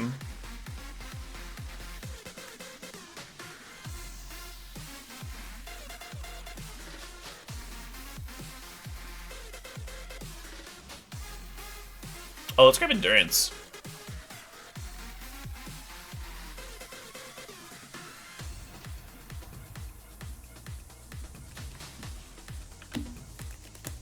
Kind of funny that Endurance not having an ETB ability lets it kill the Channeler.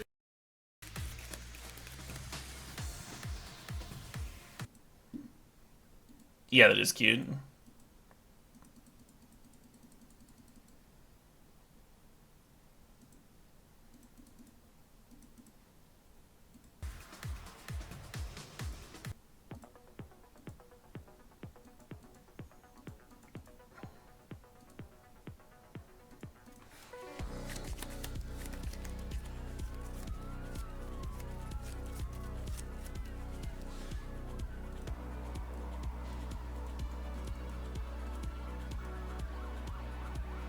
We can't self-endure. There's a Torpor Orb in play.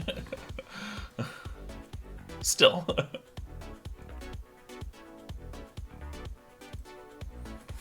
We have a sort of Kozilai Pride Mage in this deck art for you. It's Are you the not new. muted, Caleb? Yeah, I've done that a few times to him. It's the new werewolf thing. It's not like literal Kozilai Pride Mage. It's a Pride Mage that doesn't cost white to play.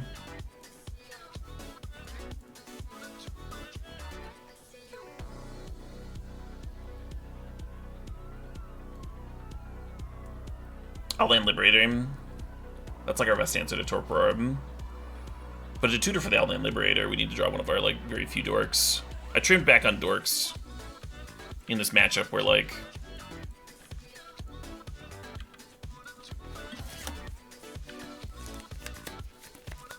where the opponent's like killing our dorks so often.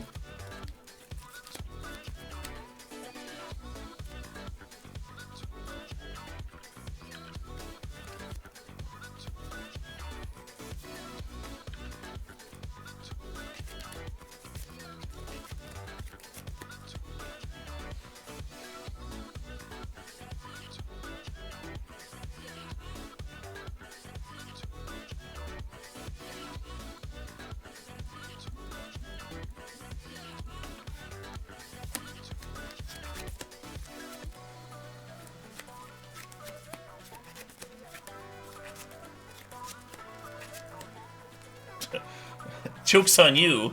Your Torpor Orb made that wall suck. Certainly worth running out redundant pods.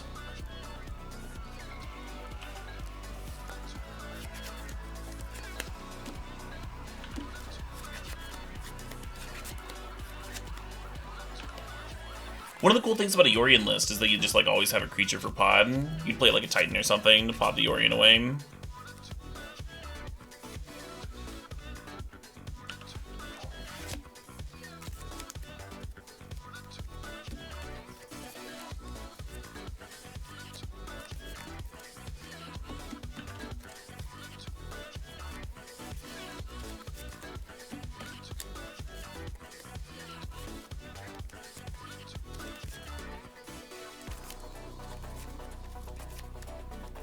somehow Ragavan is just like getting in versus the like 6 Wall of Omens deck. Just the deck that's like all creatures. This is great. This is fun.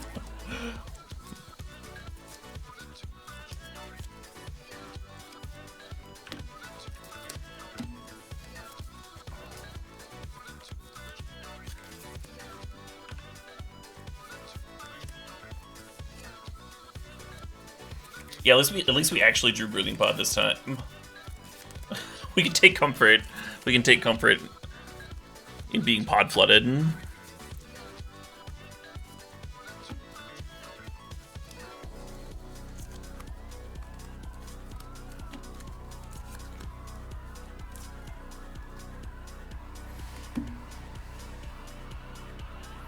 So this Birds of Paradise means I can actually answer the Torpor Orb.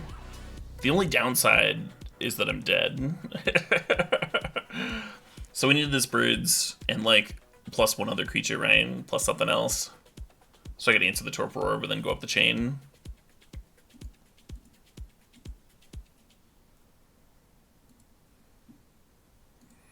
GG's. GG's indeed. Some pretty good flood there. Yeah, people were suggesting maybe Dryad Arbor, but I feel like it's probably not worth it. Dryad Arbor really sucks to draw. It does really suck to draw. It was also like never played in pod, right? Like I don't recall it being a big part of that deck. I looked at like a bunch of old pod lists and I didn't see any anyway. Yeah, I don't think so either. Although I had a friend who played like a really convoluted pod deck that was also a twin deck, and played Intruder Alarm, and you could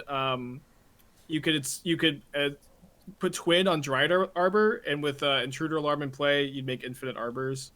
It was pretty bad. Yeah, I think the idea is that you draw more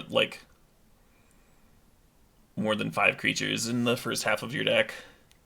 Yeah, for sure. You just don't need the Dryad Arbor. Yeah, the Torpor Orb also seems like really, really nasty.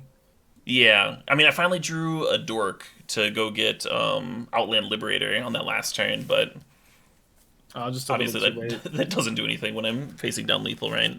Needed another creature.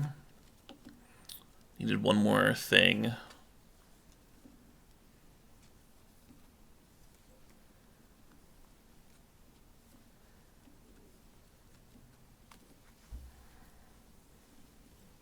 Okay, I'm grabbing the Elementals deck, and I am having a really hard time evaluating the matchup.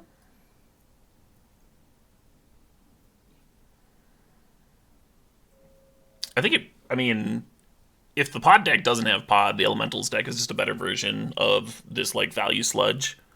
But if the pod deck can like actually activate pod, then it probably just wins.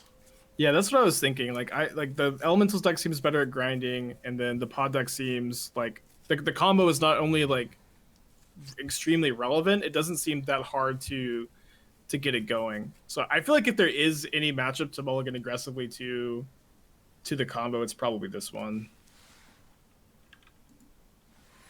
I almost brought in a Grudge. I'm rando. The match is over, so I can't like bring in Grudges now. I almost brought in a Grudge. I brought in Engineered Explosives instead to answer Torpor Orb, because the Engineered Explosives can answer Orb or can answer the 1-drop.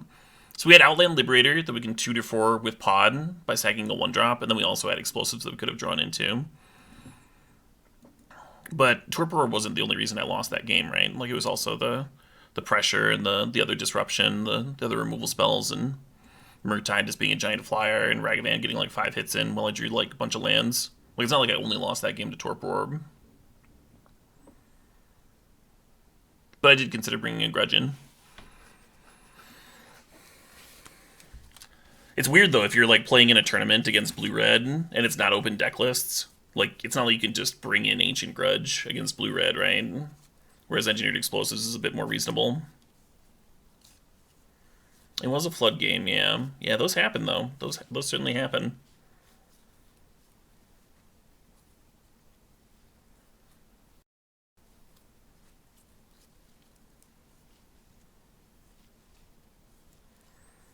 Elementals has Solitude as a way of disrupting. Sure, but that Solitude doesn't answer the pod. So the Elementals deck pitch casts Solitude to stop like just dying on the spot. and then you untap and you activate Pod again, and now they need to have another Solitude, is the idea. If we don't have Pod active, then like a pile of Furies and Solitudes is probably going to be insane against this deck. That's what we were just kind of saying. Yeah, we're going to be testing two different Pod decks. Just like last week, or not last week, 2 weeks ago when we did Twin, we tested out multiple different Twin lists. One of the downsides of like only being like a couple of brewers testing out a potential unbanning is that, you know, we're not thousands and thousands of people jamming a whole bunch of different decks in a whole bunch of different leagues, and like having that like collective smoothing that happens as like the best decks get found out through like games and games and games, all these different versions and stuff. But we're doing our best. That's one of the reasons to try out two different builds. Oh shit, what up? I remember a few weeks ago, some people on Reddit got mad at me for daring to test out Jeskai Twin instead of only doing 10 rounds of Blue-Red Twin or whatever. But that's one of the strengths, is that if you try a couple of different stabs, you're more likely to find something out, more likely to get something closer. Hey, Fancy Bread, thanks for the 29 months. Reddit gone mad, yeah, right? A little redundant, could just say Reddit. Reddit exists.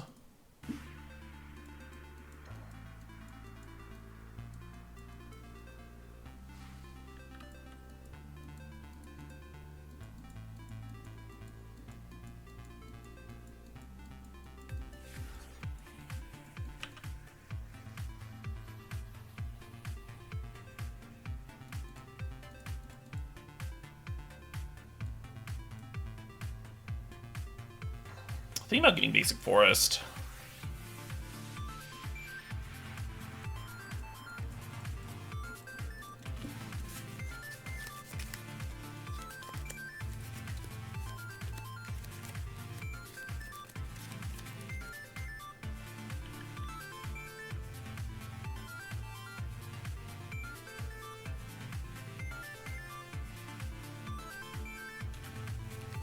Coco has not seen play in Modern for a bit, yeah.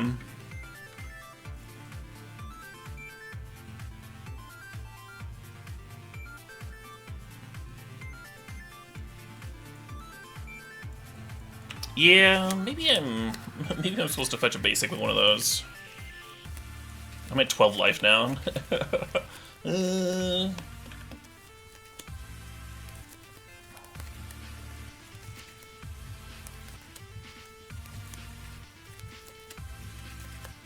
Yeah, Blue-Red just kind of picked us apart.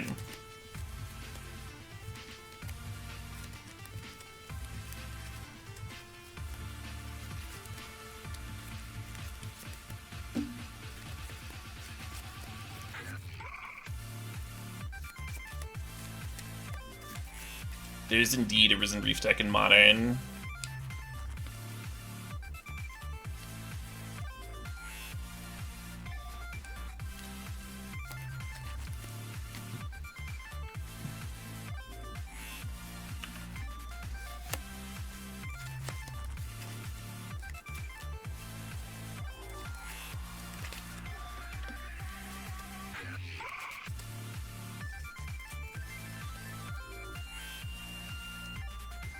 The 2000 plus tick stack was the Jorgen build.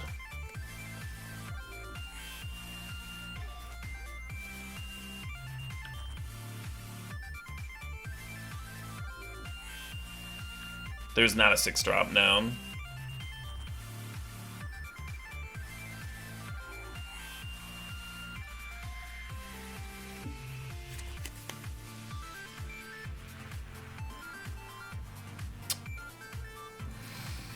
Not sure whether to pitch the other Solitude or the Omnat there.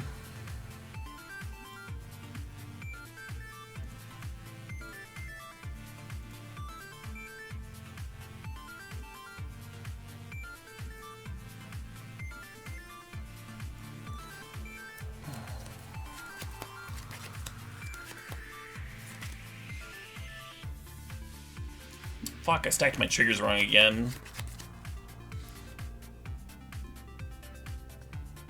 I keep fucking doing that. Like, he's obviously fetching for Ephemerate. And, like, because of the way that I stacked my triggers, I don't get to Ephemerate. Just bad. And I'm getting, like, super punished for pitching second Solitude instead of Omnath. I've done that before. It's been a while, but I have done that before. Misstacked my Solitude triggers. Super feel bad error.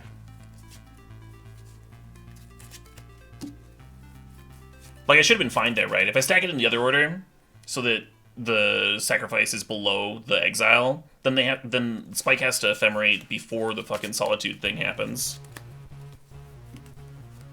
And then I get to respond to his Ephemerate with my Ephemerate, and then I get to untap against nothing. You know, I would have a Solitude in play, and he would have nothing here. Then I'd be, like, just in a way more comfy spot. Pretend I stacked it right. I mean, we haven't been doing that, Goody Phil. We've been playing with mistakes. We do not win. You need another, like, 2 mana than what we currently have to win here from Pod.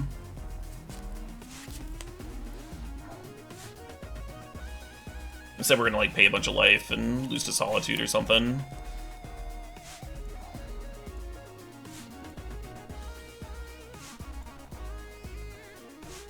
Maybe just get Wall and do, like, the Wall Ephemerate thing.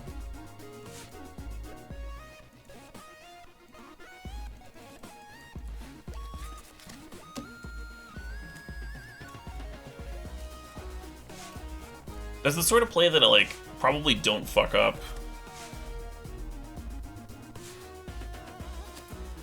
If I've had enough sleep.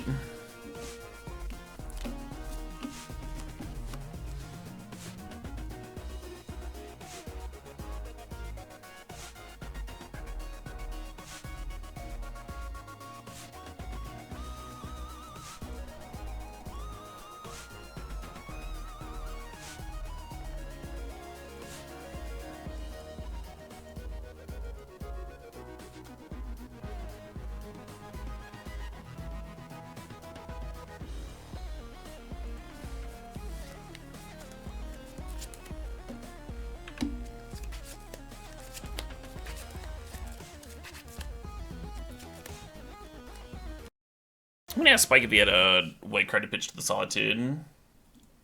Did you have a white card to pitch on your last turn? I did not know. I was just, the Solitude was my only spell. I misstacked my fucking triggers, obviously. Like, I had the Ephemerate then. Yeah, I kind of figured. Pretty feel bad.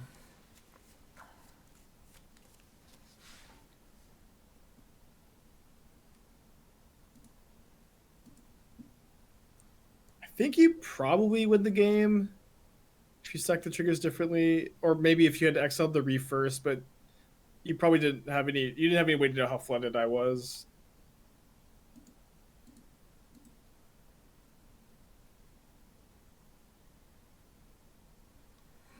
Breathing Pot is not going to be legal again soon at 11 Nerd. We're just testing.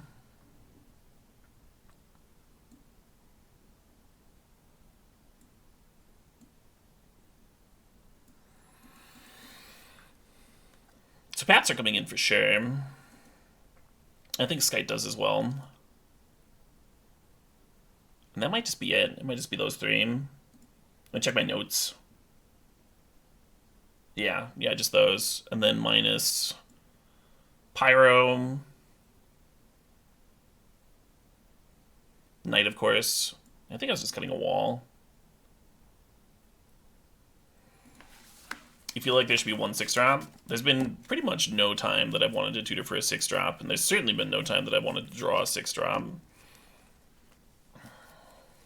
I guess there were those, like, extremely flooded games where drawing one would have been fine.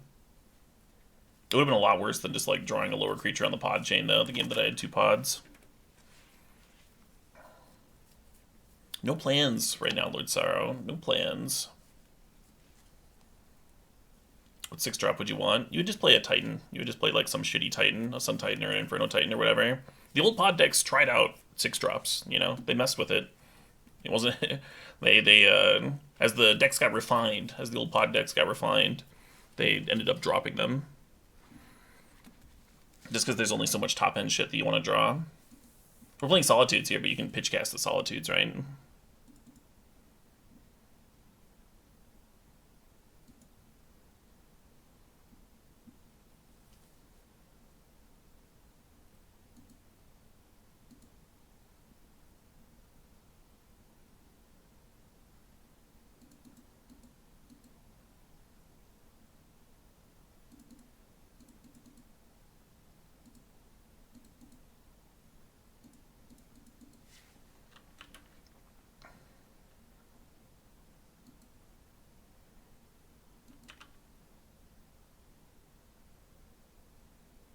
Yeah, I think he just played Noble.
No land drop. Also, drawing the second Kiki is real miserable. Means I can't actually climb the pod chain to the Kiki.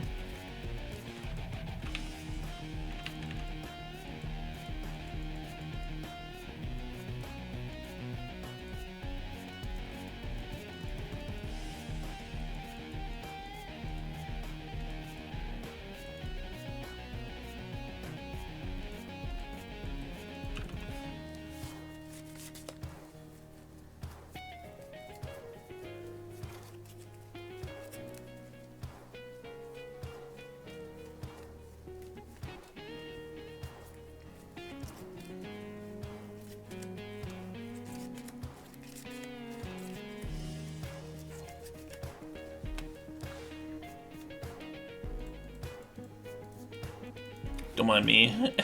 Don't mind me here. If they don't get rid of the wall, then we pod the wall into Renegade Rallier, which gets back a fetch, and then we can just like play out the monitor. And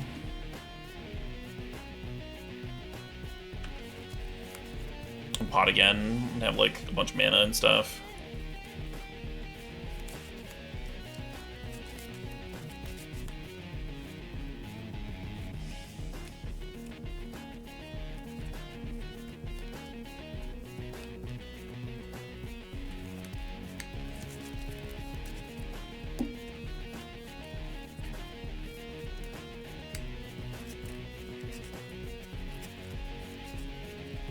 Just thinking here for a sec, how much would I want to pay life or just activate?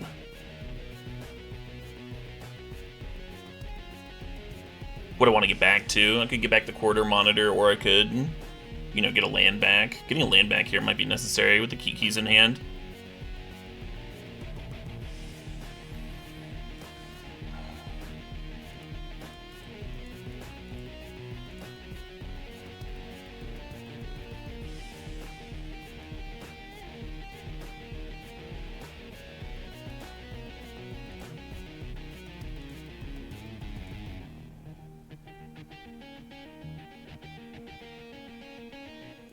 Getting enduranced.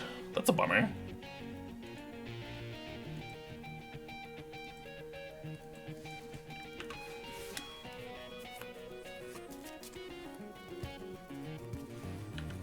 I guess next turn we turn Rallier into Omnath and just like draw a card.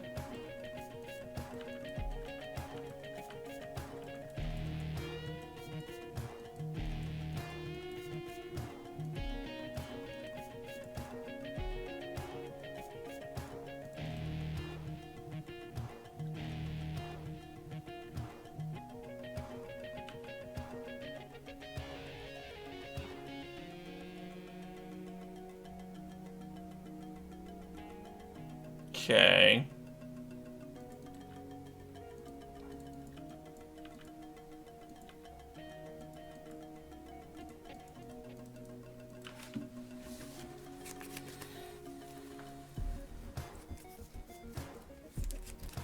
Fetcher would be hot. You can just fetch, and then Resto Blink, Rallier, get the fetch back. Set up for a twin win. Oh shit, what up? Hey, bring her Fubis, thanks to the sub, thanks to the 10 months.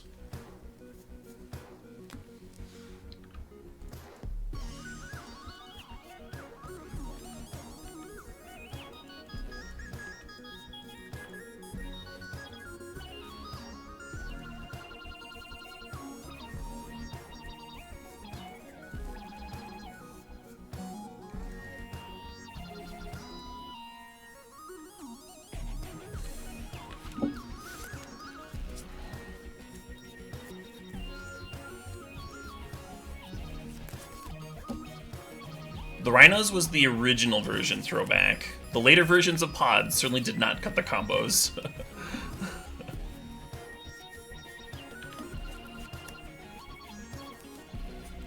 They were very combo focused. Because you can have the combo and also the ability to grind. Like, it's not like having Kiki Jiki means that you can't grind, right? It's a phenomenal card for grinding. It just gives you the ability to win that turn as well. Hey, Pizza H, thanks for the 17 months.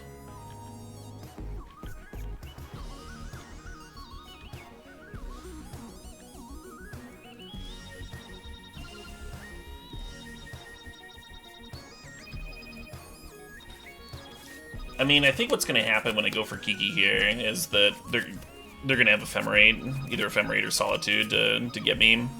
But I think I go for it.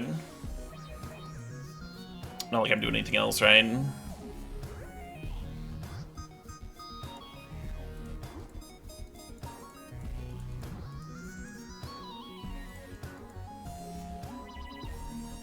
Yay!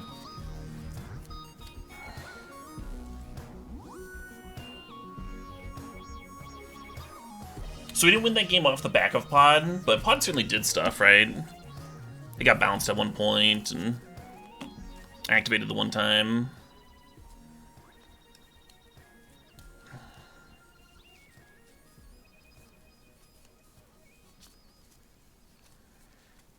Kiki making Rhinos. The issue with Kiki making Rhinos is then you're either playing 5 colors or you're cutting a lot of what makes Kiki good, which is the quarter monitors and the Deceiver Exarchs and all that business. If Pod got unbanned, I would be extremely surprised if people played Siege Rhino in the deck.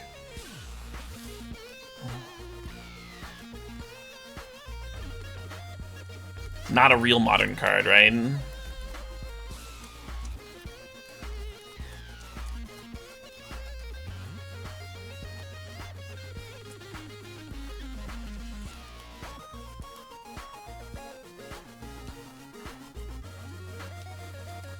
Yeah, people seem really keen on adding a 6-drop.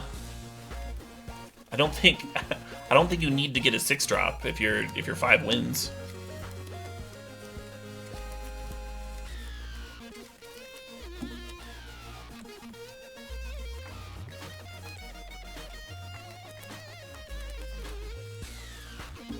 I think I send this back. We have a turn 1 birds, but like the rest of the hand's real shit, right?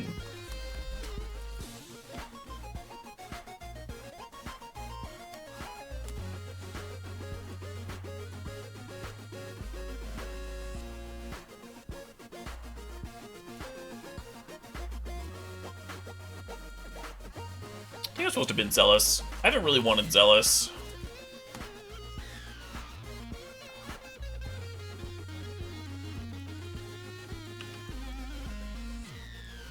Mana base has been real painful.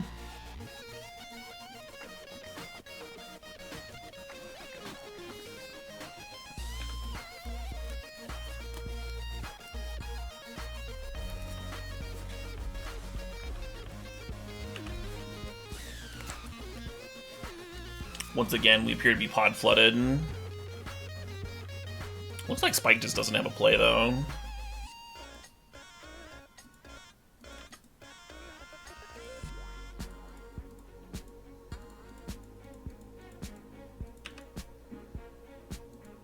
feels really miserable to be at like 13 life when you haven't attacked me at all. Yeah, that's definitely something I've noticed about this version. The painful mana base is definitely super real. Maybe not as relevant right now when there's very few red aggro decks in the format. But I'm curious to see like how like the 2-color version that we're playing next fares in contrast.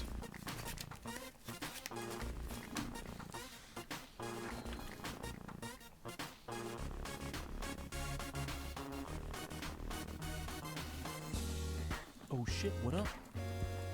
Oh shit, what up? Hey, Bill Riccardi, thanks to the sub, thanks to the 39 months.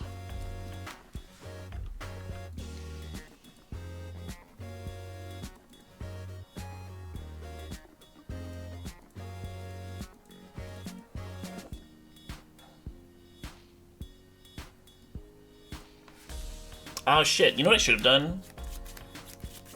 I should have tapped the breeding pool, and then I could like just get Wall of Omens and have Ephemerate up, but...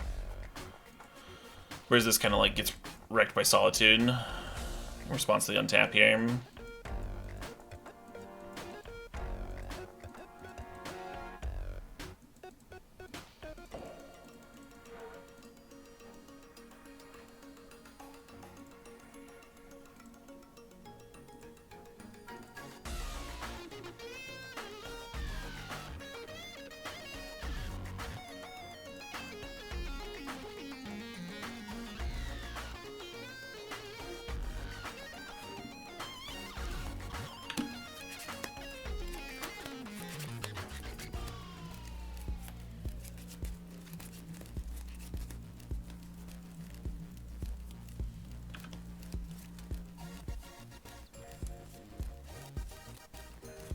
Next turn I think I'm just hard casting another pod, but maybe it's better to run Resto out.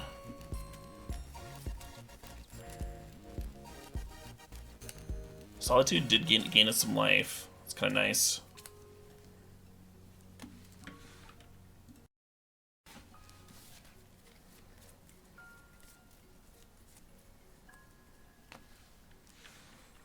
Yarp.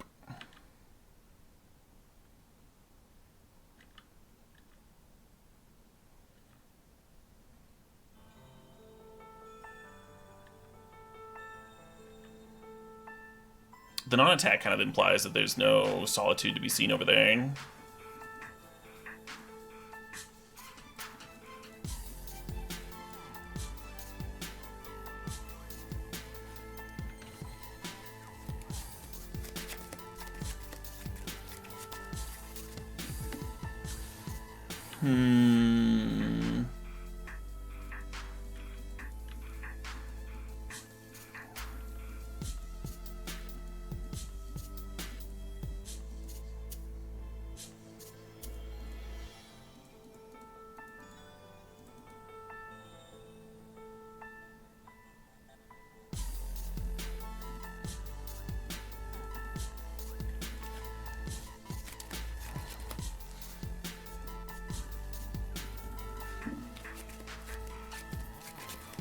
One of the issues with this path is that it does get them to hardcast Fury mana, which might just be me from this spot.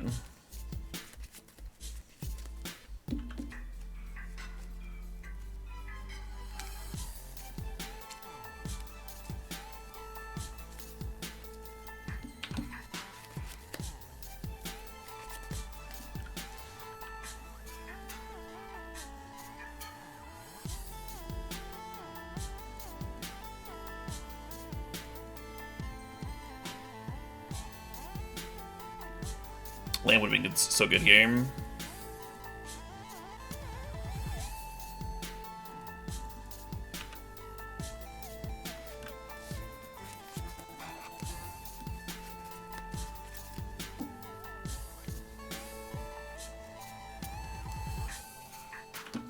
Yeah, I am not really interested in talking about potential pod 6 drops.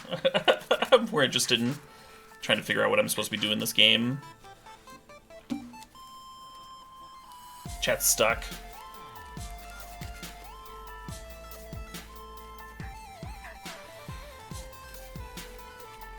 So I don't think I have the life to win from here.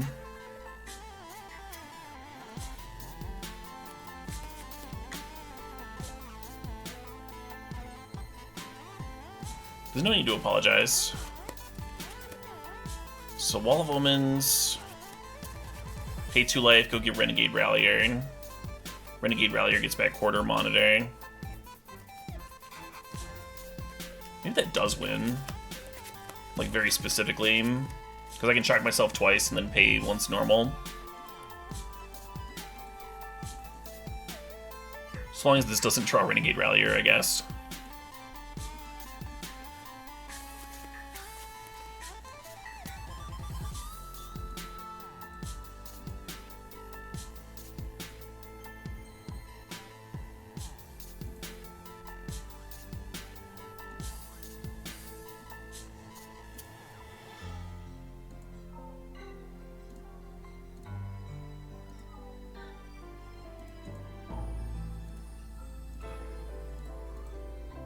Exactly enough life.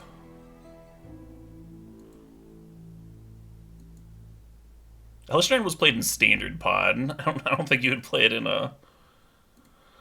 this, right?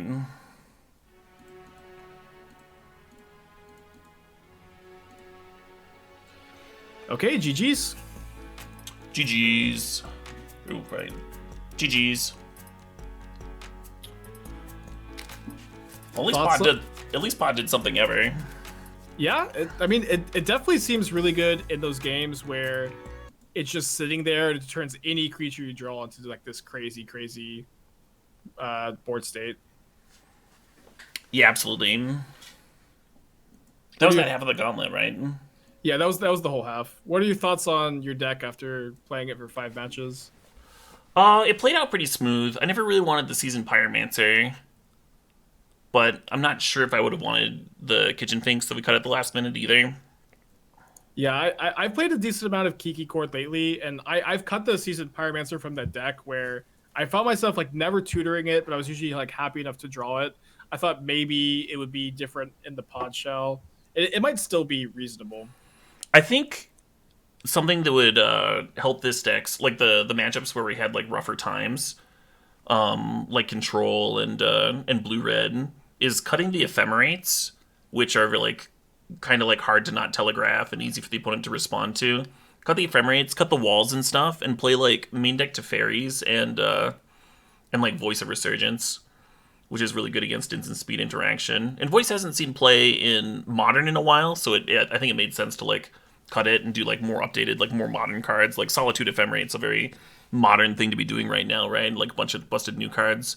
But I think, I mean, part of that might be because Pod hasn't seen play in Modern in a while, and Voice is good in Pod, and like very specifically in those matchups that seemed the most difficult for the shell.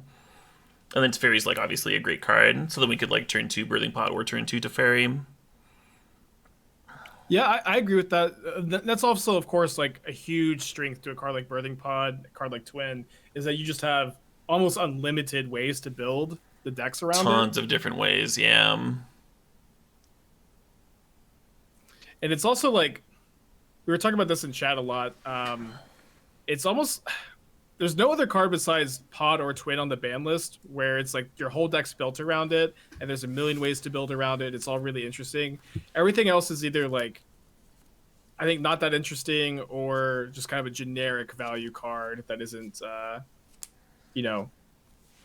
is just kind of too efficient. You know what I mean? Yeah, very unique in that sense. Very specific build around.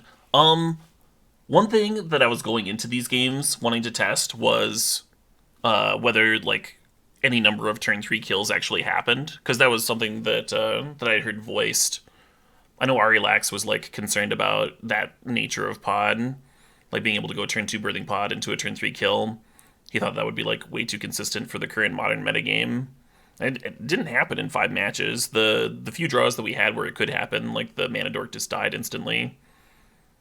Yeah, I have a hard time imagining it happening in almost any game of competitive Modern. Like, it'll happen occasionally against, like, Tron, I suppose, but, like, if they're on the play, they can just Karn the Great Creator you, and just the Mana Dorks are so fragile, there's so many counter spells for it. It's nice that you have access to, like, this nut draw, but it's just not going to happen that often. Not going to happen that often, yeah. And some of the decks that can interact with the nut draw, like they're not going to know that they're playing against Pod in game one, and so they like won't necessarily have a bolt. Like maybe they have like a random dork instead, and they end up just dying. So that would like happen a little bit more in an event where like it's not open deck lists. But even still, it doesn't seem like it's going to happen that often in a, like you said, in a competitive modern environment. I guess Hammer Time game one doesn't have a lot of ways to interact with it. Yeah, that's true, but like a lot of the decks that can't interact with it are also able to kill you on turn 3, like Hammer Time. Right, yeah. Can actually just race. And you Anyway. know, like Devoted Druid Malaria combo, I think is, or not Malaria, Devoted Druid Vizier combo is very similar, I feel, where like that is a turn 3 combo that's like pretty consistent, but also just super fragile to interaction, and that combo's seeing almost no play in the format now. Yeah.